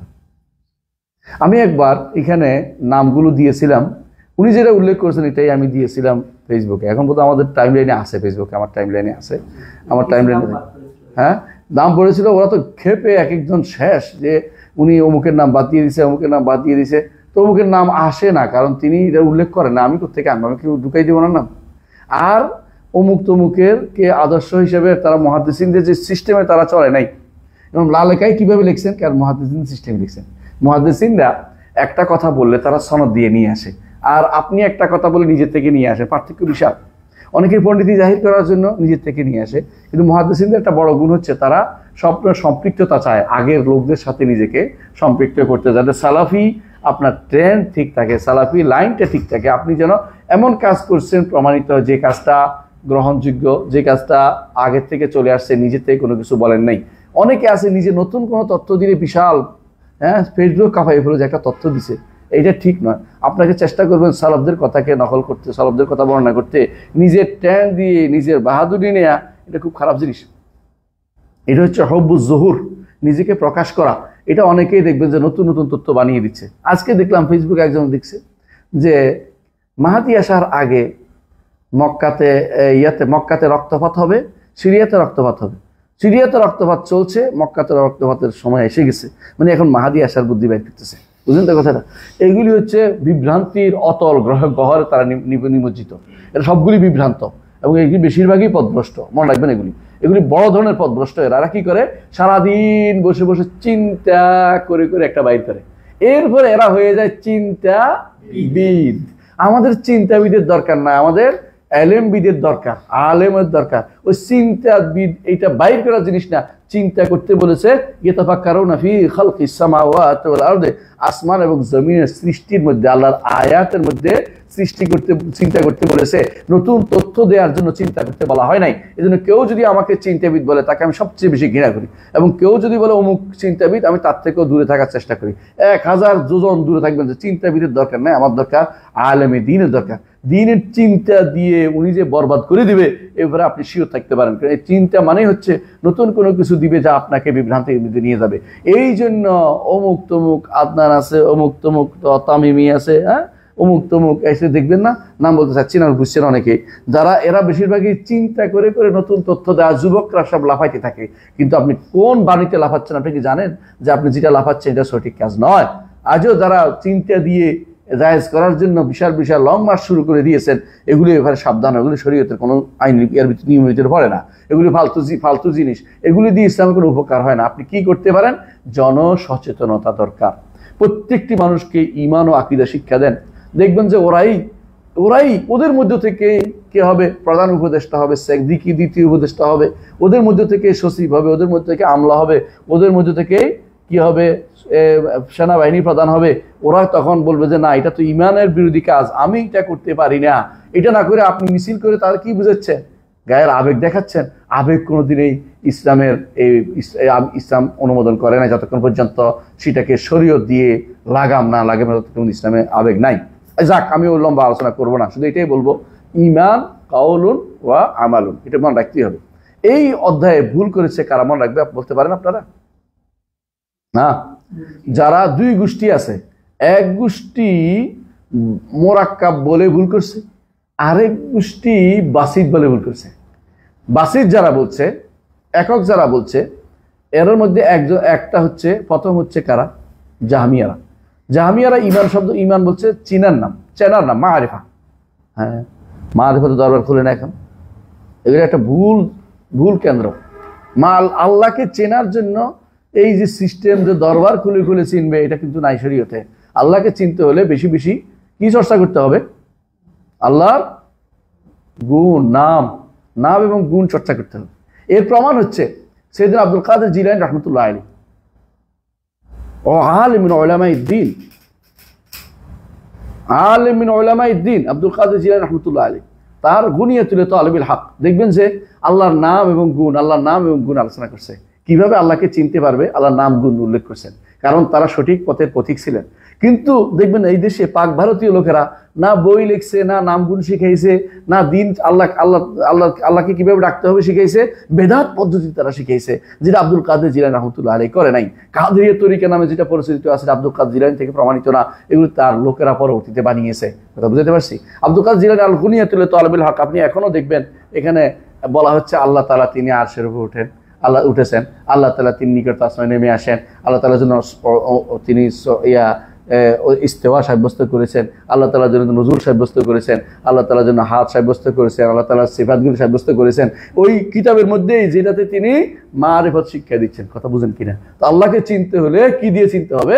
আল্লাহর নাম এবং গুণ যত বেশি জানবেন তত বেশি আল্লাহকে চিনতে পারবেন। জগতের সবিতরে ভাইটের ভিতরে আমরাও আল্লাহর কর্ম, আমাকে চিনতে হলে আগে আল্লাহকে আল্লাহর কর্ম হিসাবে আমাকে জানতে হবে। যদি আমি জানি যে ব্যাঙ্গাচির ছিল, যদি বলেন যে ব্যাঙ্গাচির ছিল, যদি বলেন যে বান্দর ছিল, তাহলে আপনি আর আল্লাহকে চিনতে পারবেন না। কথা বুঝতে পারছি? কারণ আপনি অবশ্যই মনে রাখতে হবে এটা সম্পর্কে জানা, এবং আল্লাহ তাআলার সিফাত সম্পর্কে জানা, আল্লাহ তাআলার নাম সম্পর্কে জানা, আল্লাহ তাআলার সত্তার সম্পর্কে, আজমত সম্পর্কে জানা। যদি কেউ জানতে পারে সে ব্যক্তি কোনোদিন শিরিক করবে না, কোনোদিন শিরিক করবে। আল্লাহ আজমত জানলে, আল্লাহ আযীম এটা জানলে কোনোদিন শিরিক করবে না, কারণ আল্লাহ নিজেই বলেছেন মা বেশি আজমত জানবেন তত বেশি একমাত্র আল্লাহরই ইবাদত করবেন। কিন্তু বুঝাতে পারছি কথাটা? তাহলে বোঝা গেল যে যেটা আমরা বলছিলাম যে আল্লাহ তাআলার আল্লাহ তাআলাকে চিনলেই ঈমান হয় না, চিনলেই, কারণ চিনার পদ্ধতি দিয়ে জানলেই অন্তরের ভিতরে কি হবে, ইলম হবে। সুতরাং শুধু চিনাই ঈমান নয়, চিনার সাথে যুক্ত হতে হবে ইলম, এবং চিনার সাথে যুক্ত হবে আমল, নইলে ঈমানদার হতে পারবে না। শুধু যারা মনে করে ঈমান হচ্ছে শুধু মারিফাতের নাম, এরা কারা বলছি একটু আগে, জাহমিয়ারা। জাহমিয়াদের দিকে আল্লাহকে চিনলেই হলো। এই যদি হয় তাহলে ফেরাউন চিনছিল,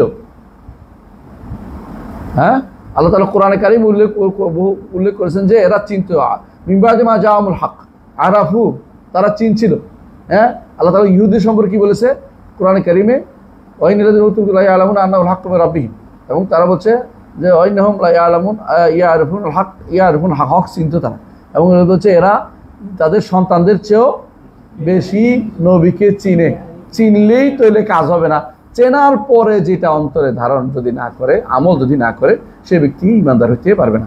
এবং এই জন্য দুর্ভাগ্যবশত এই চেনার দাবি করে, মারিফতের দাবি করে ইবনে আরবিরা মারিফতের দাবি করে, এই জন্য তারা যেহেতু মারিফত হইলেই যথেষ্ট হয়, এই জন্য তারা কি করে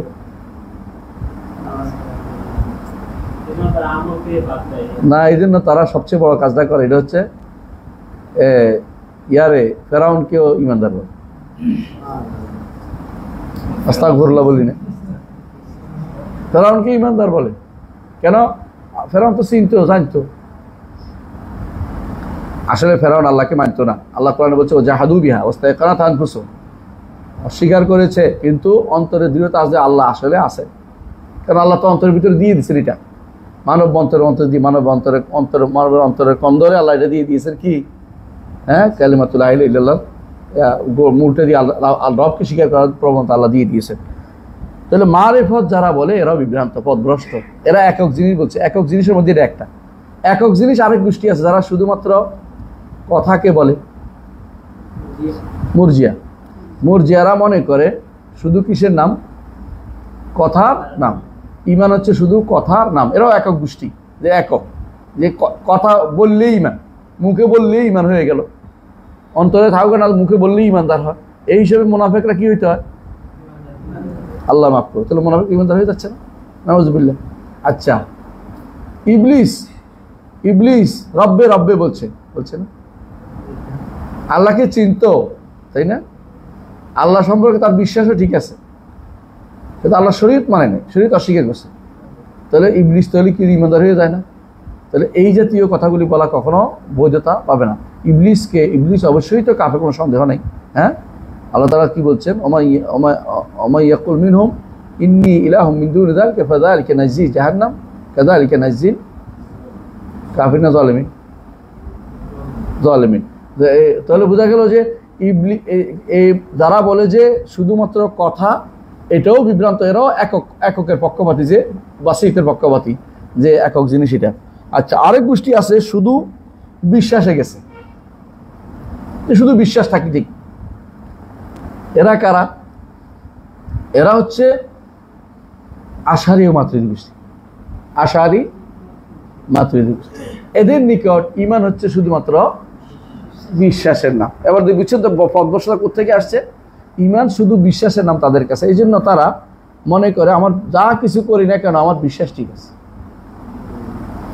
আমার বিশ্বাস, নামাজ না পড়লেও আমার ঈমান ঠিক আছে, ঈমান ঠিক আছে। বুঝছেন তো? তাদের নিকট ঈমান হচ্ছে শুধু বিশ্বাসের নাম, এবং এই আশারী মাতুরিদীর জন্য তারা বলে ঈমান হচ্ছে শুধু বিশ্বাসের নাম। দুর্ভাগ্যবশত ইমাম আবু হানিফা রাহমাতুল্লাহ এটা বলেন না, কিন্তু তার দিকে সম্পৃক্ত করা হয় এটাকে। আবু হানিফা রাহমাতুল্লাহ তার কিতাবে বলেছেন ঈমান মুখের কথা এবং অন্তরের বিশ্বাস, দুইটা বলছেন। দুইটা বললে আর কিন্তু বাসিত থাকে না, একক জিনিস থাকে না। ওরা কিন্তু জোর করে টেনে নিচ্ছে যে ইমাম আবু হানিফা বসিতের কায়েল ছিলেন, এটা একটা মিথ্যা কথা বলে। এই জন্য আমরা অনেকখানে বলছি এটা তিনি সত্য, এটা তারা সত্য বলেন নাই। আর ইমাম আবু হানিফা রাহমাতুল্লাহ তিনি ঈমানকে রোকন না বলে শর্ত বলেছেন, যেটা মুরজিয়ারা বলে না। তো যেহেতু শর্ত বলেছেন, এই জন্য তাদেরকে এক নামে বলে মুরজিয়াতুল ফুকাহা বলা হয়ে থাকে। এদেরকে এক নামে বলা হয় মুরজিয়াতুল ফুকাহা। তো মুরজিয়াতুল ফুকাহা বললেও এর দ্বারা কিন্তু ফেরকা বাড়ানো হচ্ছে না, শুধুমাত্র একটা বোঝানোর উদ্দেশ্য যে এরা ঈমানকে রোকন বলে নাই, শর্ত বলেছে। এই জন্য যদিও ঈমান হচ্ছে আসলেই কি, আর ঈমান না মানে আমলকে রোকন বলে নাই, কারণ আমল আসলেই রোকনের অন্তর্ভুক্ত। এটাকে আমরা ইমান, আহলে সুন্নাত জামাত ইমান। কারণ যদি কোনো কেউ আমলকে শর্ত বলে, পরবর্তী পরের ধাপে হচ্ছে, লাফে হচ্ছে কি আমল আসলেই তো বাইরে জিনিস। কারণ শর্তুসাই খারজুসাই আর রুকনুসাই দাখিলুসাই। আপনারা জানেন যে রুকন হলে ভিতর হয়, শর্ত হলে বাইরে হয়, সুতরাং ইমানকে বাইর করে দিয়েছে। এই জন্য তারা এটা উল্লেখ করে থাকে, আবু হানিফা রাহমাতুল্লাহ আলাইহি বা তার অনুসারীদেরকে মুরজিয়াতুল ফুকাহা বলে। কিন্তু তার অনুসারীরা কিন্তু এই নীতিতেও নয়, আরও খারাপ নীতি চলে আসে। এটা কোনটা? শুধু বিশ্বাস। এই জন্য আপনি দেখবেন হানাফিদের কিতাব, বিশেষ করে ইয়ার কিতাব, মাতুরিদির কিতাব একটা আছে তাওহীদ নামে, মাতুরিদ কিতাব একটা তাওহীদ নামে, হ্যাঁ কিতাবুত তাওহীদ একটা আছে। আপনারা যারা কুলিয়াতুল হাদিসে পড়েন, আপনাদের একজন তো ভীষণ খেপে গেছে, তাওহীদ করে করে ওরা সব শেষ করে দিল। হ্যাঁ, আপনাদের এক ওস্তাদে দেখলাম, সুবহানাল্লাহ, তাওহীদ তো এটা আমাদের পরিভাষা না, এটা তো যুগ যুগ ধরে পরিভাষা ছিল। এটা এমনকি ইয়ারাও বলতো, মুতাজিলারাও বলতো, আশাইরাও বলতো, মাতুরিদিরাও বলতো। এটা তো কেউ তাওহীদ শব্দ নিয়ে তর্ক করে না। আপনি এখন রেগে গেছেন আমার উপর দেখে, আমাকে খোঁচানোর জন্য তাওহীদ কেন বলে এই জন্য হয়ে গেছে। বলতেছে যে যারা সৌদি আরব পড়ে আসে ওরা সব আকিদা বলে। সুবহানাল্লাহ, আকিদা তো আমার পরিভাষা আমি বানাই নেই। আকিদা পরিভাষা কোত্থেকে আসছে? কর্নে সানি থেকে শুরু হয়েছে, আবু হানিফা রাহমাতুল্লাহ থেকে শুরু হয়েছে। তিনি বলেছেন, নিজে শব্দটা ব্যবহার করেছেন তার কিতাবের শুরু দিয়া।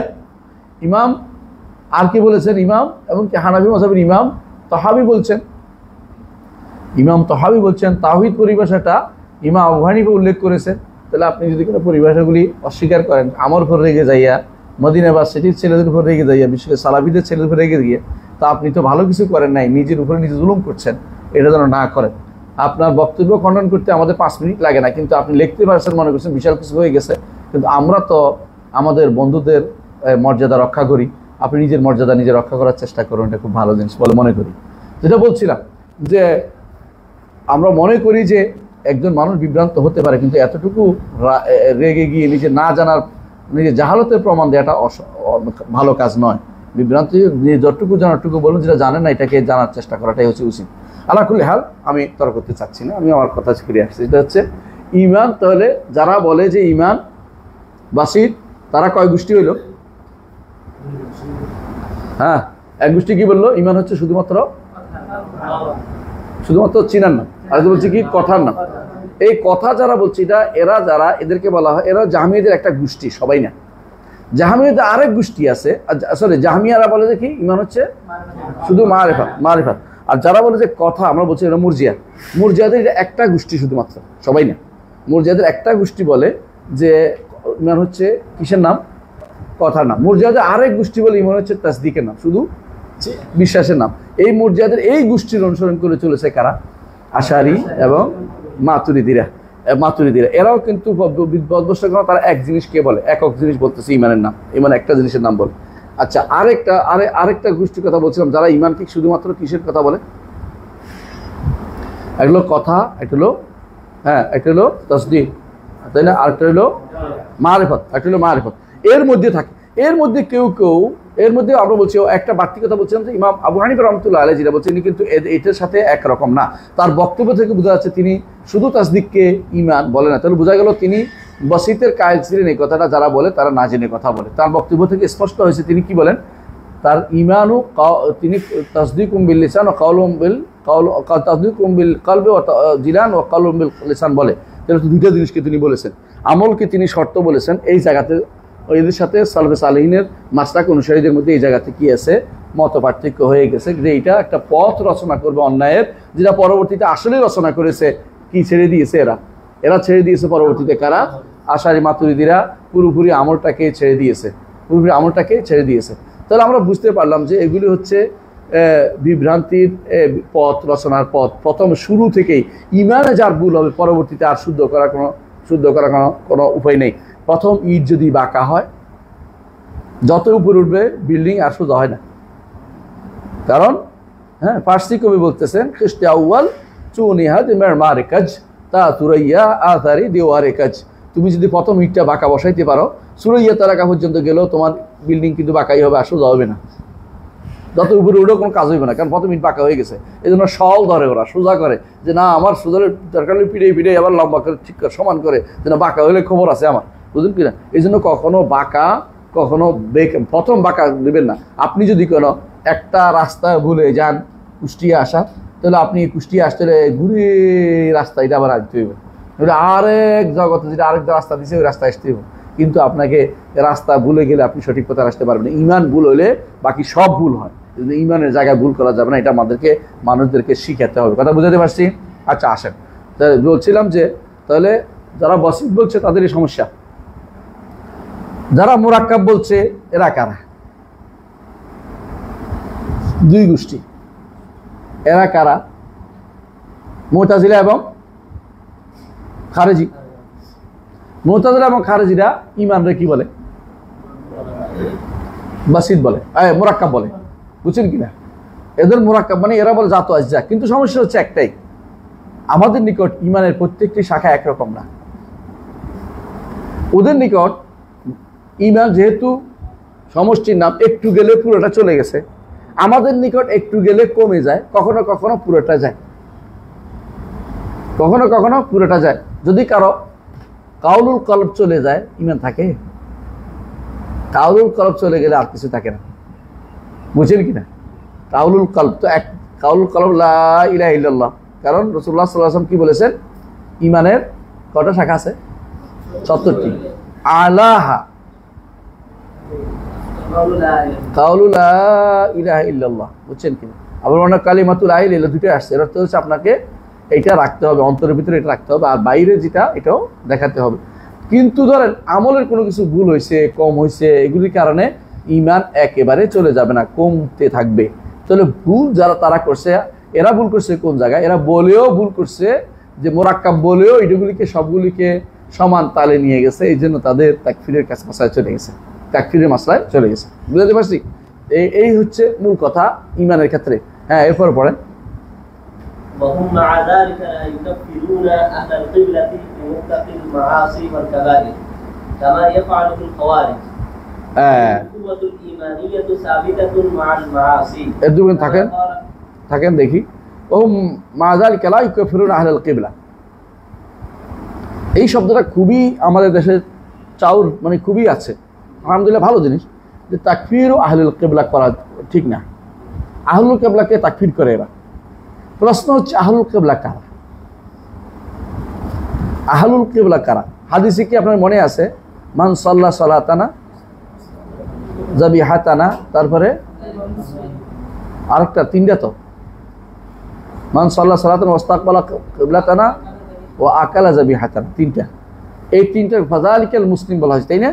তাহলে সালাতটাকে বাহ্যিক ইমানের অংশ মনে করা হয়েছে। তাহলে সালাতটা কিন্তু লাগবেই, সালাতটা কিন্তু লাগবেই। তাহলে মান সাল্লা সালাতানা ওয়াস্তাকবালা ও আকালা যাবিহাতানা ফাযালিকাল মুসলিম, এই ব্যক্তি এমন মুসলিম যার উপরে আপনি চড়া হওয়া জায়েজ না, কিন্তু তার ইমানদার বলছে, মুমিন বলছে, জান্নাতে যাবে বলছে। আপনি বুঝেন জিনিসটা। অনেকে আছে এটা দিয়ে ওয়াজ করে ফেলাইছে, একদম দেখলাম, হ্যাঁ, আজহার থেকে এসে ওয়াজ করে ফেলছে, কোনো কাশবাস না, একদম আজহার থেকে এসে। যে আমাদের দাড়ি টুপি নিয়ে যারা কথা বলে তাদের বিরক্তি তৈরি করছে। হ্যাঁ, আবার দেখলাম দেশি একজন আল্লামা, হ্যাঁ, আইন দিয়ে না হলে হামজা দিয়ে হওয়া উচিত, আল্লামা, মানুষ কষ্ট দেন কেন, তিনি আবার গাইতে গাইতে আল্লামা হয়ে গেছেন। তিনিও বলতেছেন হাদিস দিয়া, তাহলে যে ব্যক্তি নামাজ পড়ে সেই কি সে পার পেয়ে যাবে না? পার পাওয়া বলা হয় নাই, দুনিয়ার বুকে ধর পাকড় থেকে সে মুক্ত হয়েছে। এর বিপরীতটা প্রকাশ পাইলে তারে তাকফির করতে হবে। এই বিপরীতটা প্রকাশ হলে কাফের বলতে হবে না? আপনি একটু ভালো করে দেখুন, রাসূলের যুগে মুনাফিকরা কি করতো? নামাজ পড়তো না, ইস্তেকবাল করতো না, আকালা যাবিহাতানা করতো না, জবে খাইতো না, আর কি করতো? সাল্লা সালাতানা ওয়াস্তাকবালা কিবলাতানা আকালা যাবিহাতানা হইতো। তারপরও তারা কি ইমানদার? জান্নাতে যাইব। তাদের বিরুদ্ধে কথা বলা যাবে না। কথা বুঝেন?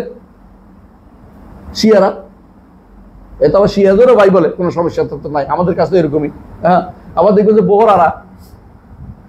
বোহরারা নিকৃষ্ট জীব, কিন্তু বোহরারা ইমানদার কোনোদিন না, ইমানদার না তারা। কিন্তু কেন ইমানদার না? বোহরারা হচ্ছে আগাখানিদের একটা শাখা। আগাখানি কারা? বহুত আগে ফাতেমি বাতিনি গোষ্ঠী ছিল একটা, বাতিনি ফেরকা। বাতিনি ফেরকাদের একটা শাখা হচ্ছে বোহরারা, অনেক পরে। বুঝছেন কিনা? এদের ইসমাইলিয়া বলে। ইসমাইলিয়া কেমন হয়েছে? ইসমাইলিয়া বুঝতে পারেন কিনা? মনে আছে আপনাদের? আমরা দেখেই দিয়েছিলাম, আপনাদেরকে বলে দিয়েছিলাম, মনে আছে? মানে বোর্ড না যদি দেখাই দিতাম, মানে জাফর সাদেকের একটা ভাই ছিল, মোহাম্মদ আল বাকরের 2 ছেলে ছিল, একজন নাম ছিল ইসমাইল আর একজন হলো জাফর সাদেক। ইসমাইল তার পিতার জীবদ্দশায় মারা গেছে, এই জন্য তারা বলে যে ইমাম হয়ে গেছে তারপরে কে? জাফর সাদেক। এটা হলো সাধারণ শিয়াদের নীতি, 12 ইমামিয়া শিয়াদের নীতি। আর যারা বলে যে না না না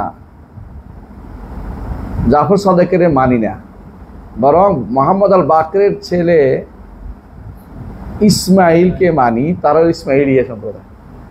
অত ইসমাইল দুনিয়া থেকে চলে গেছে, এগুলো সম্পর্কে কিছুই জানে না। নিয়ম হচ্ছে দুনিয়ার বুকে কোনো কিছু তুমি চালু করতে চাও তো অন্ধকার জগতের কারো উপর দিয়ে চালু করে দাও। বেশিরভাগ মানুষ কি করে? খিজির উপর দিয়ে চালু করে দেয়। ওই যে খিজির আসছিল, হ্যাঁ খিজির আসছিল। কালকে আমার একজন এমন এক ঘটনা শোনাইছে, আমি তো আসমান থেকে পড়ার মতো। হ্যাঁ লাঠি না, বলতেছে আমি ওনার সাথে চলাফেরা করতেছিলাম গাড়িতে, উনি আমার পৌঁছায় দিচ্ছে বাসায়, কালকে না কতটা আগের রাতে ও ছিল আমার সাথে। তো বলতেছে একজনে তার ইয়াতে মাছ বসাইছে, পুকুরে মাছ তুলতেছে, মানে বড়শি ফেলাইছে, মাছ উঠে না। হ্যাঁ, তখন একজন এসে বলছে এইখান দিয়ে ফালাও, ওইখান দিয়ে ফালাইছে আর মাছ একটা উঠছে। এখন শেখ নিজের কারামতি বলতেছে, আমি সঙ্গে সঙ্গে আমার বাপের কাছে বলছি, বাপ তো মরে গেছে, বাপ তিনি খিজিরিকে বলছেন যে মাছ দিতে হবে, আমার ছেলে বর্ষি ফেলাইছে। তো খিজিরে মাছটা এনে দিয়ে গেছে বর্ষির মধ্যে, দেখেন সঙ্গে সঙ্গে দেখছেন মাছ পেয়ে গেছে। মানে এখন সে যে অন্ধকার জগতে দিয়ে গেছে তোরে, আরে বেটা একটা মাছ তো উঠতেই পারে, হ্যাঁ শয়তানও লাগাই দিতে পারে তোর মাছিটারে বুঝানোর জন্য যে সত্য। সে শয়তানে কি কাম করতে পারে, শয়তান তো পানি ডুব দিতেই পারে, তার তো সিংহাসন তো পানির উপরে, সে শয়তান লাগাই দিতে পারে না। এটাই তো মাজহুল, মান আহালাকা আলা মাজহুলিন, হ্যাঁ ফাকাদ আহালাকা, তোমার মহালে ফেলে দিচ্ছে যদি কোনো কেউ মাজহুল উপর ফেলে দেয়, কারণ তো তোমার যাচাই বাছাই করার কোনো সুযোগ নেই। সে এমন এমন কারামতি দিয়ে তোরে বিভ্রান্ত করবে যে কারামতি তুই প্রমাণ করতে পারবি না। মানে এটা সত্যি তার কোনো বলার কোনো সুযোগ নেই। আর এটা তো হতে এবার বলছে দেখতেই পাচ্ছি, একজনে এরকমই কইব। ওই যে লাঠি দিছে একজনে, বুঝছে না? হ্যাঁ, নাতি বিয়ে দিছে, নাতিপুত বিয়ে দিছে, জিনের নাতির কাছে বিয়ে দিছে। আর কোনো জিনেদের কোনো আর হুজুর ছিল না মক্কা মদিনা, হুজুর না কেবল এরে পাইছে, বাংলাদেশ থেকে নিয়ে গেছে। ওরে বাবা রে, বাংলাদেশের হুজুরের কত মর্যাদা রে, বাংলাদেশ থেকে হুজুর নিয়ে গেছে জিনেরা। আরে হ্যাঁ, কান্নাকাটি করতে না, দুঃখ চোখের পানি বুঝলি। মাছ 10 কেজি, তাই নাকি? বাবারে বাবা, ফোলা মানুষের বিয়ে শাদী করতে পারে, 10 কেজি স্বর্ণ দিয়ে দিচ্ছে। আচ্ছা পৌঁছবে আসে, উনি 10 কেজি স্বর্ণ নিয়ে কবর দিতে পারবে, কেউ দেখবে না। এটা মৃত্যু কিছু আর কোনো জায়গা নেই। মৃত্যু দিকে স্বর্ণ দেয় তো চুরি করে যাচ্ছে, জিনেরা চুরি করে, কিন্তু বুঝো নাই, জিনেরা মাঝে মধ্যে খাবারও চুরি করে। কোনো কোনো জিন হাজির করে দেখবে খাবার নিয়ে আসছে, এটা চুরি করে আনছে, কোনো কোনো মিষ্টি দোকান থেকে চুরি করে চলেছে। বিসমিল্লাহ কয় নাই যে ওখান থেকে খাবার পেয়ে গেছে শয়তানটা, বিসমিল্লাহ কয় নাই যে ওখান থেকে জিনরা খাবার পেয়ে গেছে, ওখান থেকে নিয়ে আসতেছে। বানানোর সময় দেখবে তো কমে যাচ্ছে, কি কমে যায়, কারণ বিসমিল্লাহ বলে নাই যে ওখান থেকে খাবার পেয়ে গেছে। বুঝতে কথাটা, কিন্তু বিসমিল্লাহ কয় না তো। হ্যাঁ, হিন্দুরা স্বর্ণ মিষ্টি বানাতে বিসমিল্লাহ কয় না, কেউ তো সবই চুরি, এই জন্য চুরি হয়ে শয়তান তো সবই নিতে পারে, সমস্যা নেই। মুসলমানে বিসমিল্লাহ করলে মন থেকে বলতে হয়। হ্যাঁ ইনশাআল্লাহ। হ্যাঁ সবাই আসেন, তাহলে কি বলছিলাম,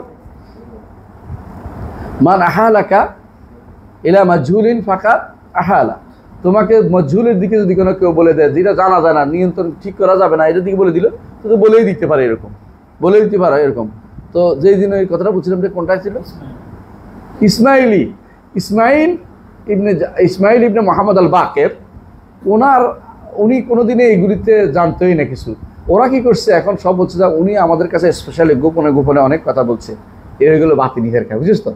এরা বাতিনি ফেরকার মধ্যে এখন পৃথিবীতে বাতিনি ফেরকার সংখ্যা অনেক বেশি, বাংলাদেশেও আছে, বাংলাদেশে বোহরারা আছে, আমি মনে করতাম নাই। চট্টগ্রামে বোহরাতে প্রায় 1000-2000 পরিবার আছে, 1000-2000 আছে সংখ্যা, আমরা আরো বেশি হইতে পারে, 10-20,000 হইতে পারে। হ্যাঁ 5,000-6,000 আছে না, কেউ বলছে 10,000 মতো আছে। হোক, যাই হোক, এই বোহরা স্টিল যেটা বিএসআর, এটা বোহরা দেব, এটা বোহরা স্টিল মিলস, বুঝছেন তো? এরকম আরও আছে, ওদের অনেকগুলো। ওরা কিন্তু বাংলাদেশে টপ ধনীদের মধ্যে অনেকেই, হ্যাঁ, এই যে যেমন বাহাই আছে, আমরা বলছিলাম বোধহয় বাহাই একটা আছে না, বাহাইদের মধ্যে একটা আছে, ওই যে কিছুদিন আগে ছিল আজিজ মোহাম্মদ ভাই, কইতো না, আজিজ মোহাম্মদ ভাই নেই, আজিজ মোহাম্মদ ভাই, মানুষ জানে না দেখে ভাই পেয়ে দিচ্ছে। এগুলি হচ্ছে মাফিয়া ডন, মানে এগুলি হচ্ছে সবচেয়ে নিকৃষ্ট জগতের মানুষ। এরা পৃথিবীর বিভিন্ন জায়গাতে বসবাস করে, কিন্তু ওদের নেটওয়ার্ক অত্যন্ত শক্তিশালী, ওরা ঠিকই যখন উদ্দিনরা ক্ষমতায় আসছে, ওরা ঠিকই আগা খানরে পাঠাইছে বাংলাদেশে।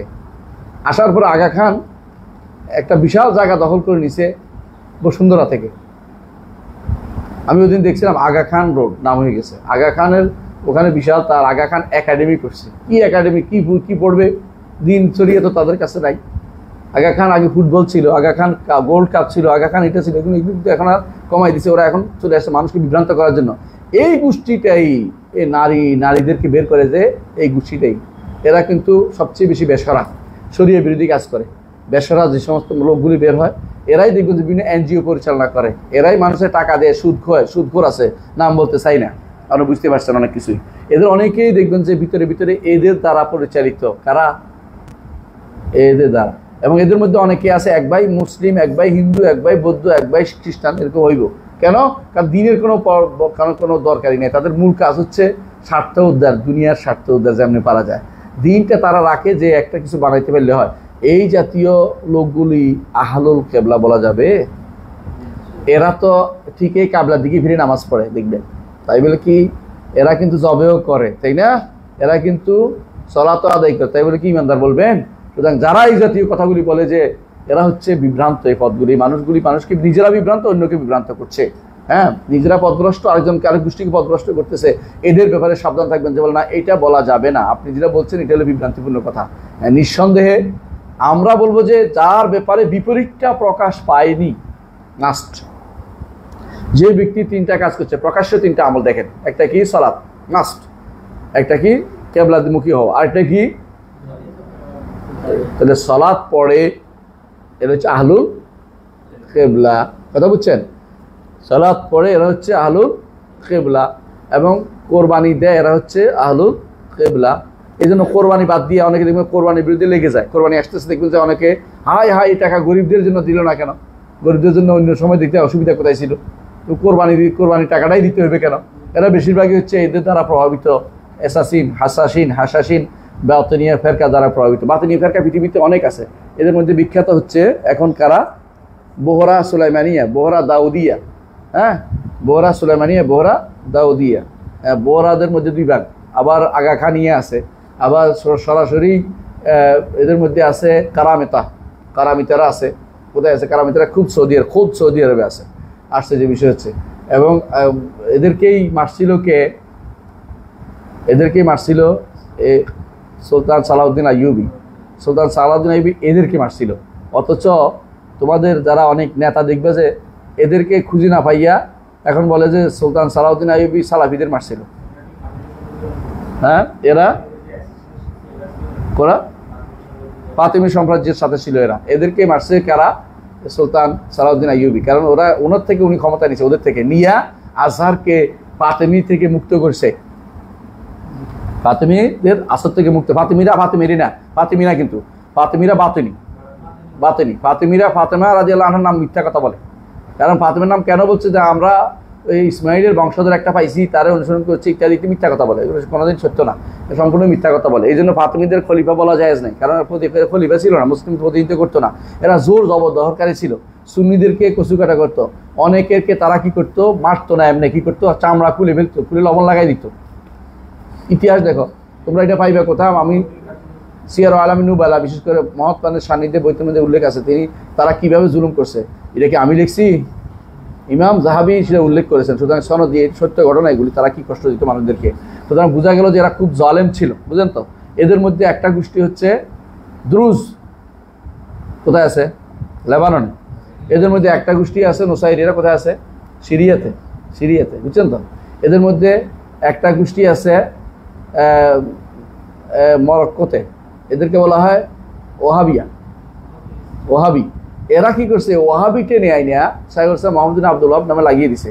ওই ওয়াহাবিরা হচ্ছে মূলত এদেরই একটা গোষ্ঠী, যারা এই অ্যাসাসিন গোষ্ঠী ছিল, মানে এই ফাতেমি বাতিনি গোষ্ঠী ছিল, বুঝে আসছে।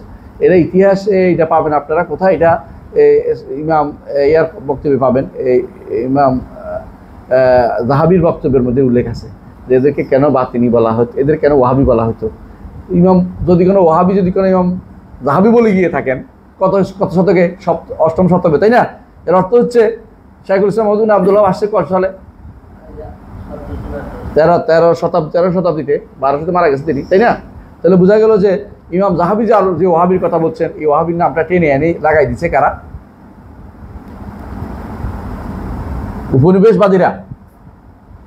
উপনিবেশবাদীরা এটা লাগাই দিছে এই জন্য যাতে করে মানুষের মধ্যে ঘৃণা জন্মে, এবং যাতে করে মানুষ মনে করে যে এরা যে মানুষকে মারে এরাও মারে এরকম। কারণ ওরা কিন্তু মানুষকে মারতো, সুন্নিদেরকে দেখে দেখে মারতো। এই জন্য এরা এই জিনিসগুলো নাম দিছে যাতে করে বলতে আমরা সুন্নি ওরা ওয়াহাবি। মূলত এটা চলে আসছিল কোথায়? মরক্কোতে। সর্বপ্রথম এরা ওখানে এই সমস্যাটা তৈরি করেছিল কারা? বাতিনিরা। সেটা এখনও আছে। এদের মধ্যে হচ্ছে বাতিনিদের মধ্যে হচ্ছে শিয়াদের অনেক গোষ্ঠী, বাতিনিদের মধ্যে এরাও কাদিয়ানিরাও, বাতিনিদের মধ্যে এই বোহরারাও, বাহাইরাও, বাতিনির মধ্যে বাবিয়ারাও, বাতিনিদের মধ্যে আরও এরকম আরও অনেকগুলো ফেরকা আছে বাতিনিদের অন্তর্ভুক্ত। এই বাতিনি ফেরকা অন্তর্ভুক্তের মধ্যে বর্তমানে যারা বাংলাদেশে যে সমস্ত সুন্নি নামদারি কবর পূজারী গোষ্ঠী আছে এর বেশিরভাগই কিন্তু বাতিনি। এরা দেখবেন যে এমন ব্যাখ্যা করছে পৃথিবীর ইতিহাসে কেউ ব্যাখ্যা কোনোদিন করে নাই, কোরআন হাদিসের নতুন নতুন ব্যাখ্যা দাঁড় করাচ্ছে। এদের অধিকাংশ দেখবেন যে এমন কথা বলে নাউজুবিল্লাহ, যে এই কোরআন হাদিসের বিশেষ করে শিরিক করার জন্য এমন সব ব্যাখ্যা দাঁড় করাচ্ছে, আপনি দেখলে বুঝবেন যে এগুলো বাতিনি ফেরকার লোক। এগুলো যদিও নিজেদেরকে সুন্নি করে, সুন্নি না, এই সুন্নি হচ্ছে বাতিনি ফেরকাদের মধ্যে একটা সুন্নি বের হয়ে গেছে, বুঝলেন এই কথাটা? আলাদা একটা বাতিনি ফেরকা সুন্নি বের হয়ে গেছে, কারণ তারা দেখতে পাচ্ছে যে যদি কোনো তাদেরকে শিয়া বলা হয় বা তাদেরকে বাতিনি বলা হয় কেউ নিবে না, এই জন্য নিজেদেরকে সুন্নি নাম দিয়ে তিনি মানুষদেরকে বিভ্রান্ত করছে। আলা কুল্লি হাল, আমরা লম্বা না করি, বুঝাতে চাচ্ছি যে আহলুল কিবলা বললে যেটা বলছে ওহুম মা যালিকা লা ইউকাফিরুনা আহলুল কিবলা, যারা কেবলা মেনে চলে এবং এর বিপরীতটা করে না তাদেরকে তারা তাকফির বলে না। কিন্তু কেবলা মানে কবর সিজদা করে কাফির করবে না, কথা বুঝলেন কিনা? কেবলা মানে আল্লাহর বিধানকে আল্লাহর বিধানকে অস্বীকার করে, আল্লাহর শরীয়তকে অস্বীকার করে, আল্লাহ তাআলার হুকুমকে অস্বীকার করে, তাহলে এই ব্যক্তিগুলি কি? কাফের। কেবলা মানলেই ইমানদার থাকবে, এটা তো ঠিক না। এটা হচ্ছে বাহ্যিক দৃষ্টিতে এর বিপরীত কাজ করে না। তো যেই ব্যক্তি সালাত আদায় করে, কেবলা মেনে চলে এবং মুসলিমদের কোরবানি খায়, কোরবানি দেয়, তাদেরকে আমরা তাকফির করি না। বাহ্যিক বিপরীতটা যতক্ষণ পর্যন্ত প্রকাশ না পাবে, এটা যতক্ষণ পর্যন্ত না বুঝবেন, অনেক জায়গাতে আপনি ভুল করে যাবেন। তাকফির আহলুল কিবলা, তাকফির আহলুল কিবলা না, তাকফির আহলুল কিবলা তো আহলুল কিবলা হইয়া যদি কোনো কেউ গুনার কাজ করে সে ব্যক্তি ইমানদার থাকবে নাকি? এটা কাফের হয়ে যাবে, কথা বুঝেন? জি, বেমতলকিল মাআসি ওয়াল কাবায়ের, শুধুমাত্র গুনাহ এবং কবিরা গুনার জন্য তাদের কি বলে না? কাফের বলে না। যদি কোনো গুনাহ এবং কবিরা গুনার সর্বোচ্চ পর্যায়ে যেটা শিরক এবং কুফরের মধ্যে লিপ্ত হয়ে যায়, তখন অবশ্যই তারা কি হবে?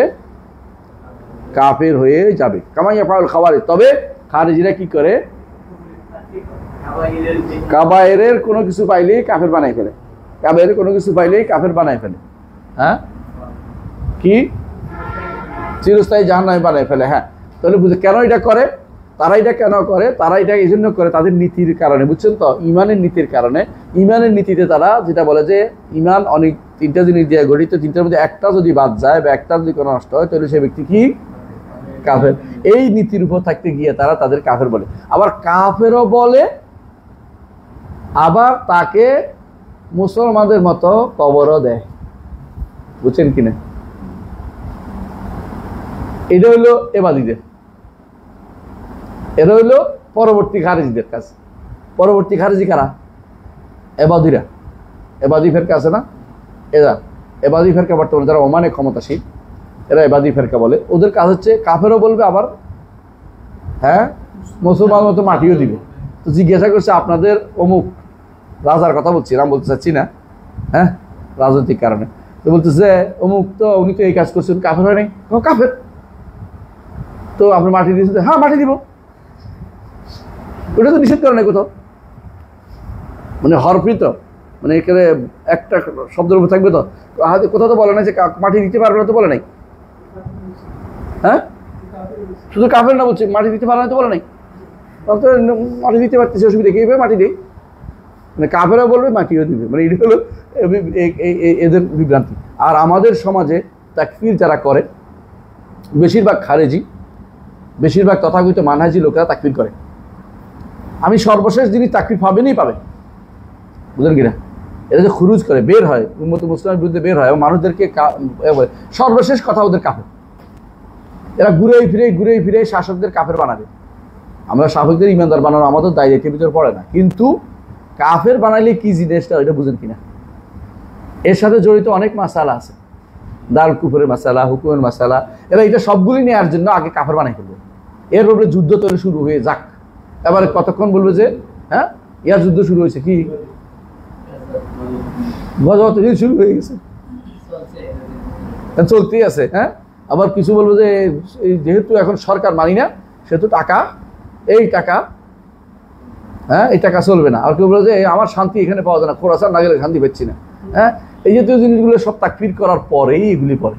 এরা দেখবেন কথা বলতে গেলে তাকফির ছাড়া চলতেই পারে না। মুখে বলে না আমরা কারো কাফির বলি না, কিন্তু সর্বশেষ কথা তাকফির। তাকফির ছাড়া ওরা কোনোদিন বেরোতে পারে না, কারণ খুরুজের একটা বড় মূলনীতি হচ্ছে তাকফির করা। তাকফির না করে কেউ খারেজি হয় না, কারণ তাকফির করেই করে, যদিও তারা মুখে না বলে কর্মকাণ্ডে করে, অথবা তাদের বিভিন্ন আচরণে স্পষ্ট প্রকাশ হয় তারা তাকফির না করে থাকতে পারে না। এই জন্য তারা শেষ পর্যন্ত ঘুরে ফিরে করবে যে এই কথা বলছে ইমানদার থাকে কিনা জিজ্ঞাসা করে, প্রশ্ন করবে, ঘুরে ফিরে এক প্রশ্ন করবে যে ও মুখে এটা করছে, ইনি ইমানদার আছে কিনা। মানে উনি ইমানদার আছে কিনা আমার থেকে ফতোয়া নিয়ে এখন আমার উঠতে চালাইব। উনি ইমানদার আছে কিনা ব্যক্তিকে না বলে আমরা কি বলবো এই কাজ যে করে সে কাফের। কিন্তু কোনো ব্যক্তিকে কাফের বলতে হলে কি করতে হয়? 5টা বাধা দূরীকরণ করতে হয়, 2টা শর্ত পূরণ করতে হয়। এটা মুখস্থ আছে আমাদের ইনশাআল্লাহ। জি, 2টা বাধা কি? 5টা বাধা। একটা হচ্ছে কি একামতুল হুজ্জা, ইজারাতুল শুবহা, 2টি শর্ত। আর বাধা 5টা কি? হ্যাঁ, ভুলে করতে পারবে না, না জেনে করতে পারবে না, হ্যাঁ জোর করে বাধ্য হয়ে করছে। এখনকার বাধ্য হওয়া অন্যরকম, কিন্তু এখনকার বাধ্য হওয়া লাঠি দিয়ে বাধ্য করা জরুরি না, অন্যরকম বাধ্য আছে, বাধ্য হওয়া আছে। হ্যাঁ, কেউ যদি বলে তোমার লাঠি না তোমার ইলেকট্রিক শক দিব, ওইটাও তো একটা বাধ্য হওয়া। বাধ্য বলছি কিনা দেখতে হবে, অথবা অপব্যাখ্যার ভিতরে পড়ে গেছে কিনা, অথবা ভুল অন্ধ অনুসরণ কিন্তু পড়ে আছে কিনা। কটা বলছি? 5টা। এই 5টার যতক্ষণ পর্যন্ত সমাধান না করছেন কাউকে ব্যক্তিগতভাবে কাফের করবেন না, কথা বুঝছেন?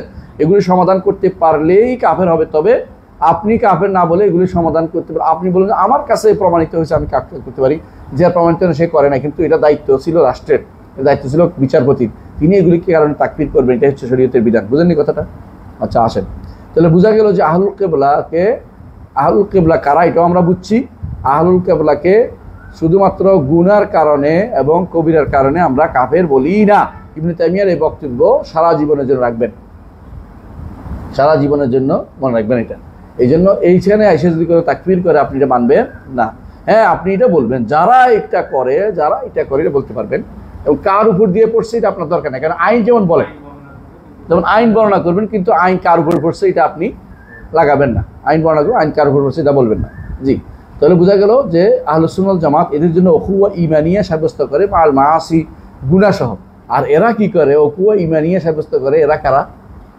হ্যাঁ, এবাদিয়ারা গুনাহসহ ওদের নিকট যেটা কাফের হয়ে গেছে এটা সহ, কাফের সহ তার উখুয়া ঈমানিয়া থাকে ওদের কাছে। বুঝলেন? এটা হলো বিভ্রান্তিমূলক পথ। এই পথে যারা চলছে, দুর্ভাগ্যবশত এই পথে এখনো দেখতে পাচ্ছি, আমাদের দেশে কিছু লোক ওর দ্বারা প্রভাবিত হয়েছে। এরা হাদিস অস্বীকার করে, এবার এরা হাদিস মানে না, এই জন্য ওদের তারা টাকা পয়সা পাই, এরা হাদিস অস্বীকার করে। পাকিস্তানের কিছু লোক একটা আছে গামিদি কি জানি নাম, ওই ব্যক্তি এই কাজ করে। আরেকটা আছে ওইটা কয়েকটা আছে পাকিস্তানে, এই বিভ্রান্ত গোষ্ঠী, এদের অনুসরণ করে এই দেশে কিছু মানুষ নতুন নতুন পদ্ধতি আবিষ্কার করে। বিশেষ করে ডাক্তার, আমাদের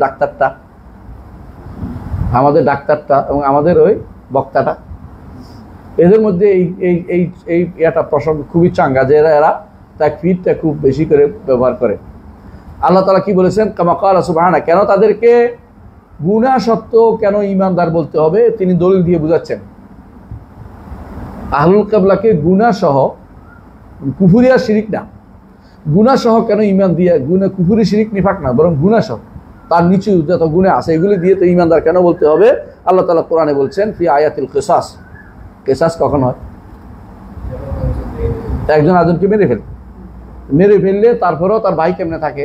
গুনাহ বিশাল গুনাহ না। হত্যা হচ্ছে শিরকের পরে বড় গুনাহ। আল্লাহর হক হচ্ছে তাওহীদ, বুঝে আসছে? আখিরাতে ধরা হবে সালাতের জন্য প্রথমে, বুঝলেন, আল্লাহর হকের সাথে, আর বান্দার হকের মধ্যে দাম, রক্ত, কেসাস। সুতরাং কেসাসের ব্যাপারে এত বড় গুনার পরেও আল্লাহ কি বলছেন, ফামান উফিয়া লাহু মিন আখিহি শাইউন ফাত্তিবাউন বিল মারুফ, যে ব্যক্তি ক্ষমা করে দেয়, তাকে ক্ষমা করে, তার ভাইকে ক্ষমা করে দিয়েছে, তাই না, উফিয়া লাহু ক্ষমা করে দেওয়া হয়েছে তাকে, মিন আখিহি তার ভাইয়ের পক্ষ থেকে কোনো কিছু, ফাত্তিবাউন বিল মারুফ নিয়ম অনুসারে যেন দেয়, অর্থাৎ কেসাস মাফ করছে কিন্তু কি দিছে, দিয়ত, সেটা যেন ঠিক মতো আদায় করে। তো কিন্তু তার ভাই বলছে, তাহলে মেরে ফেললেও ভাই থাকতেই পারে, বুঝলেন কথাটা। এই জন্য আমরা বলি রাসূলুল্লাহ সাল্লাল্লাহু আলাইহি ওয়াসাল্লামের সাহাবীরা পরবর্তীতে একে অপরকে মেরেছে। কোন যুদ্ধে? দুই যুদ্ধ, একটা হলো সিফিন, একটা হলো জামাল। এই যুদ্ধে যদি কোনো, আমরা বিশ্বাস করি যে জামালের যুদ্ধে শুধু ফিতনাবাজরাই মেরেছে, বিশ্বাস করি এটা।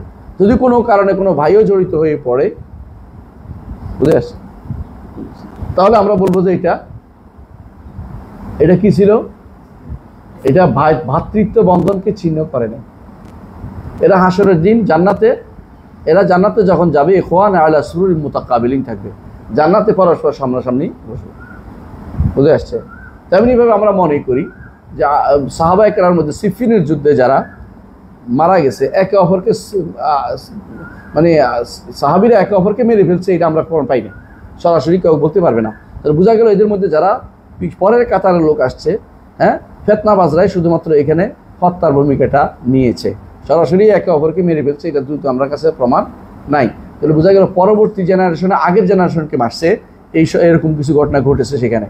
হ্যাঁ, যদি কোনো কারণে আমরা বলি যদি কোনো একের ওপর হত্যা করেও থাকে, তাহলে কি হবে, তারা ইখওয়ান আলা সুরুরিন মুতাকাবিলিন, জান্নাতে তারা পরস্পর ভাই হিসেবে থাকবে, কারণ এদের উপরে আমাদের কোনো কি নাই, লা তাসরিবা আলাইকুমুল ইয়াউম, এদের উপরে কোনো রকমের তাসরিব, দোষ ধরা আমাদের নিয়ম না, এজন্য তাদের সাহাবায়ে কেরামের ব্যাপারে কোনো দোষ ধরা যাবে না।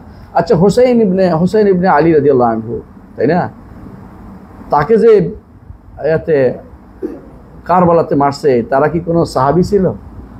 কোনো সাহাবী ছিল? একজনও নাই, একজনও কোনো সাহাবী ছিল।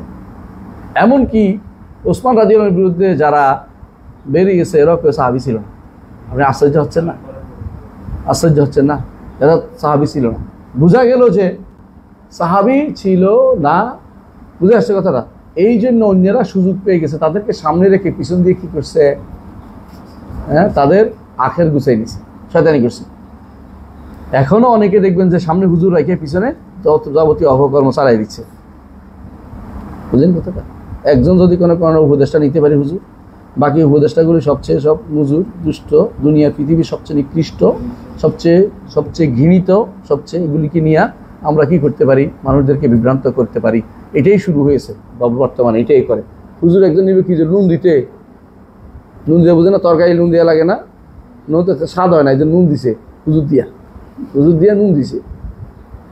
এরপরে হ্যাঁ, আব্দুল্লাহ জাহাঙ্গীর রহমতুল্লাহ বলতেন যে গাড়ি যখন চালু হয় তখন কোরআন দিয়ে বিসমিল্লাহির রহমানির রহিম, কোথেকে, চিটাগাং থেকে। যখন লালন শাহ পার হয় তখন দুনিয়ার গান শেষ হয়ে গেছে এতক্ষণে, আবার যখন শেষ হয়েছে তখন আখিরু দাওয়ানা আলহামদুলিল্লাহ রাব্বিল আলামিন চালু করে দিয়েছে। মানে এটাও আলাদা হয়ে গেছে নাকি? এই হচ্ছে আমাদের ইসলামের অবস্থা, আমাদের ইসলামের এই অবস্থা, বুঝছিস না? বাঙালি এই জন্য মনের মতো এখন ইসলামের কায়দা করে ইসলাম একটা সংবিধান বানাইছে। তিনি বলছিলেন মরার আগে, যে মৃত্যুর আগে, যে বাঙালি তার মনের মতো একটা সংবিধান পাইছে। মন যেমন, বাঙালির মন মানসিকতা যেমন, সংবিধানটা তেমন। বিসমিল্লাহ আছে, সমাজতন্ত্র আছে, গণতন্ত্র আছে, জাতীয়তাবাদও আছে, সমাজতন্ত্র আছে, সবই আছে, চারতন্ত্র শব্দই আছে, কুফুরি তন্ত্রের কোনো কিছু বাদ নেই। আর বিসমিল্লাহ থাকবে, সাথে নারীদের অধিকার দিতে হবে, এটাও আসতেছে। নারী অধিকার আন্দোলনে যারা বিসমিল্লাহর ভিতর দিয়ে চালাই দিবে সব। বিসমিল্লাহ আছে না, কোরআন শরীফ আছে না, রেখে দিছি, কিসে পোটলা বান্ধে, জীবনে পড়বো না, রেখে দিছি আমাদের ঘরে। হ্যাঁ, একজনের সাক্ষাৎকার নিতে গেছে, পালিয়ে যাওয়া প্রধানমন্ত্রীর সাক্ষাৎকার নিতে গেছিল একজন, আমি কিন্তু নাম বলিনি। তো ওনার কাছে গেছে, কত পর্যন্ত পালায়, তুই তো কাছে, হ্যাঁ, এই তো বুঝছিস, পালাইছে নাকি? হ্যাঁ আচ্ছা, যাক আলাকুল হাল। তো এখন ওনার সাক্ষাৎকার নিতে গেছে, উনি দিন রোজার বেলা গেছে, যিনি সাক্ষাৎকার নিতে গেছে তিনি ভালো মানুষ, ঢাকা বিশ্ববিদ্যালয়ের ছাত্র ছিলেন, আমার ভাইয়েরা হয়, নাম বলবো না। তো উনি বলতেছেন যে যাই দেখি যে খাইতেছে, তো বলতেছে আসলে রোজাটা আমরা রাখতে পারি না, এই জন্য খাচ্ছি, আমার মা রোজা রাখে, বুঝছিস তো, পরিবারে একটা রোজা রাখলে সব জায়গায় হয়ে গেছে এখন, বুঝছিস তো, আমার মা রোজা রাখে। জালেম যারা আছে এরা দেখবে সবাই করবে এক করবে, আমার মা কিন্তু তাহাজ্জুদ পড়ে, নিজে কিন্তু খবর নেই। আমাদের বিশ্ববিদ্যালয়ে যারা শরিয়া কেটে দিছে এমন এক বিসি ছিল, সে বলতেছে আমার স্ত্রী আসার আগে আমাকে ফুটু দিয়ে দিছে, যেন আমি ইসলাম কাটিয়ে পারি, ভালো করে কুচু কাটা করতে পারি। জালেমদের কাজ হলো এগুলি করা, জালেমরা ইসলাম শিখবে না, ওই একটা দিয়ে দেখাই চলবে। হ্যাঁ, একটা দেখাই দিয়ে চলবে, বুঝছো, বাহার রাঙ্গে কে খাহি জামামি পোষ মান আন্দাজে কাদাতরামি সেনাসম, কত রঙে জামাই তুমি পরবা, তোমাকে দেখতে কিন্তু দেখলে বুঝিবি তুমি কত তোমার মর্যাদা কতটুকু আছে, বুঝছো কথাটা। সুতরাং জামা যত রকমের ঘুরাও না কেন আমরা চিনি তোমাদেরকে, তোমরা হচ্ছে সেই বাহিনী যারা সব শয়তানের দোষ, আর কিছু না। আলাকুল হাল, আসেন তাহলে কি বলছে, ফামান ওফি আলাহু মিন আখিহি শাইউন ফাত্তিবাউম বিল মারুফি, হ্যাঁ ইত্তিবাউম বিল মারুফ, তাই না? আখি বলছে কিনা, বলছে, এটা হলো বড় কথা। ওয়াকালা সুবহানাহু, হ্যাঁ, ওয়া ইন তাইফাতান, পড়ো। وقال وإن طائفتان من المؤمنين اقتتلوا فأصلحوا بينهما فإن بغت إحداهما على الأخرى فقاتلوا التي تبغي حتى تفيء إلى أمر الله فإن فاءت فأصلحوا بينهما بالعدل وأقسطوا إن الله يحب المقسطين إنما المؤمنون إخوة। দুটি আয়াত হুজুরাত 9 এবং 10, এই দুইটা থেকে স্পষ্ট যে যুদ্ধ করলেও ইমানদার থাকে, যুদ্ধ করলেও ইমানদার থাকে, বুঝে আসছে? ইমানদার যুদ্ধ হইতেই পারে, ইমানদারের মধ্যে মারামারি হবে না তা না, হতেই পারে। কারণ মানুষের নেচারই হচ্ছে কি করে, জলম এবং জাহুল, জাহালতের কারণে, পরিণাম না বুঝার কারণে, ভুল করার কারণে, জুলুম করার কারণে তাদের মধ্যে মারামারি হানাহানি আসবেই। ইন্নাহু কানা যালুমান জাহুলা। সুতরাং এই কারণে কখন তাদের মধ্যে মারামারি হবে, তাই বলে ইমান চলে গেছে এটার কারণে এটা বলা যাবে না। গুনাহগার হচ্ছে কিন্তু ইমান চলে গেছে এটা আমরা বলি না। উখুয়া ইমানিও থাকে, কারণ আল্লাহ নিজেই বলছেন ইন্নামাল মুমিনুনা ইখওয়া, আগের গুলি থেকে নিয়ে এসে এটা বলছেন ইন্নামাল ইখওয়া ফাসলিহু বাইনা আখাওয়াইকুম। তাহলে তাদের আখাওয়াইকুম আগের আয়াতের সাথে সম্পৃক্ত, দুই ভাই যে মারামারি করছে এরা কিন্তু ভাই, তোমাদের ভাই, এর মধ্যে আমাদেরকে থাকতে হবে। তো আমরা আজকের মতো এখানে থাকি, ইনশাআল্লাহ সামনে আরো পড়বো। সুবহানাকাল্লাহু ওয়া বিহামদিকা আশহাদু আল্লা ইলাহা ইল্লা আনতা আস্তাগফিরুকা ওয়া আতুবু ইলাইক। আসসালামু আলাইকুম ওয়া রাহমাতুল্লাহি ওয়া বারাকাতুহু।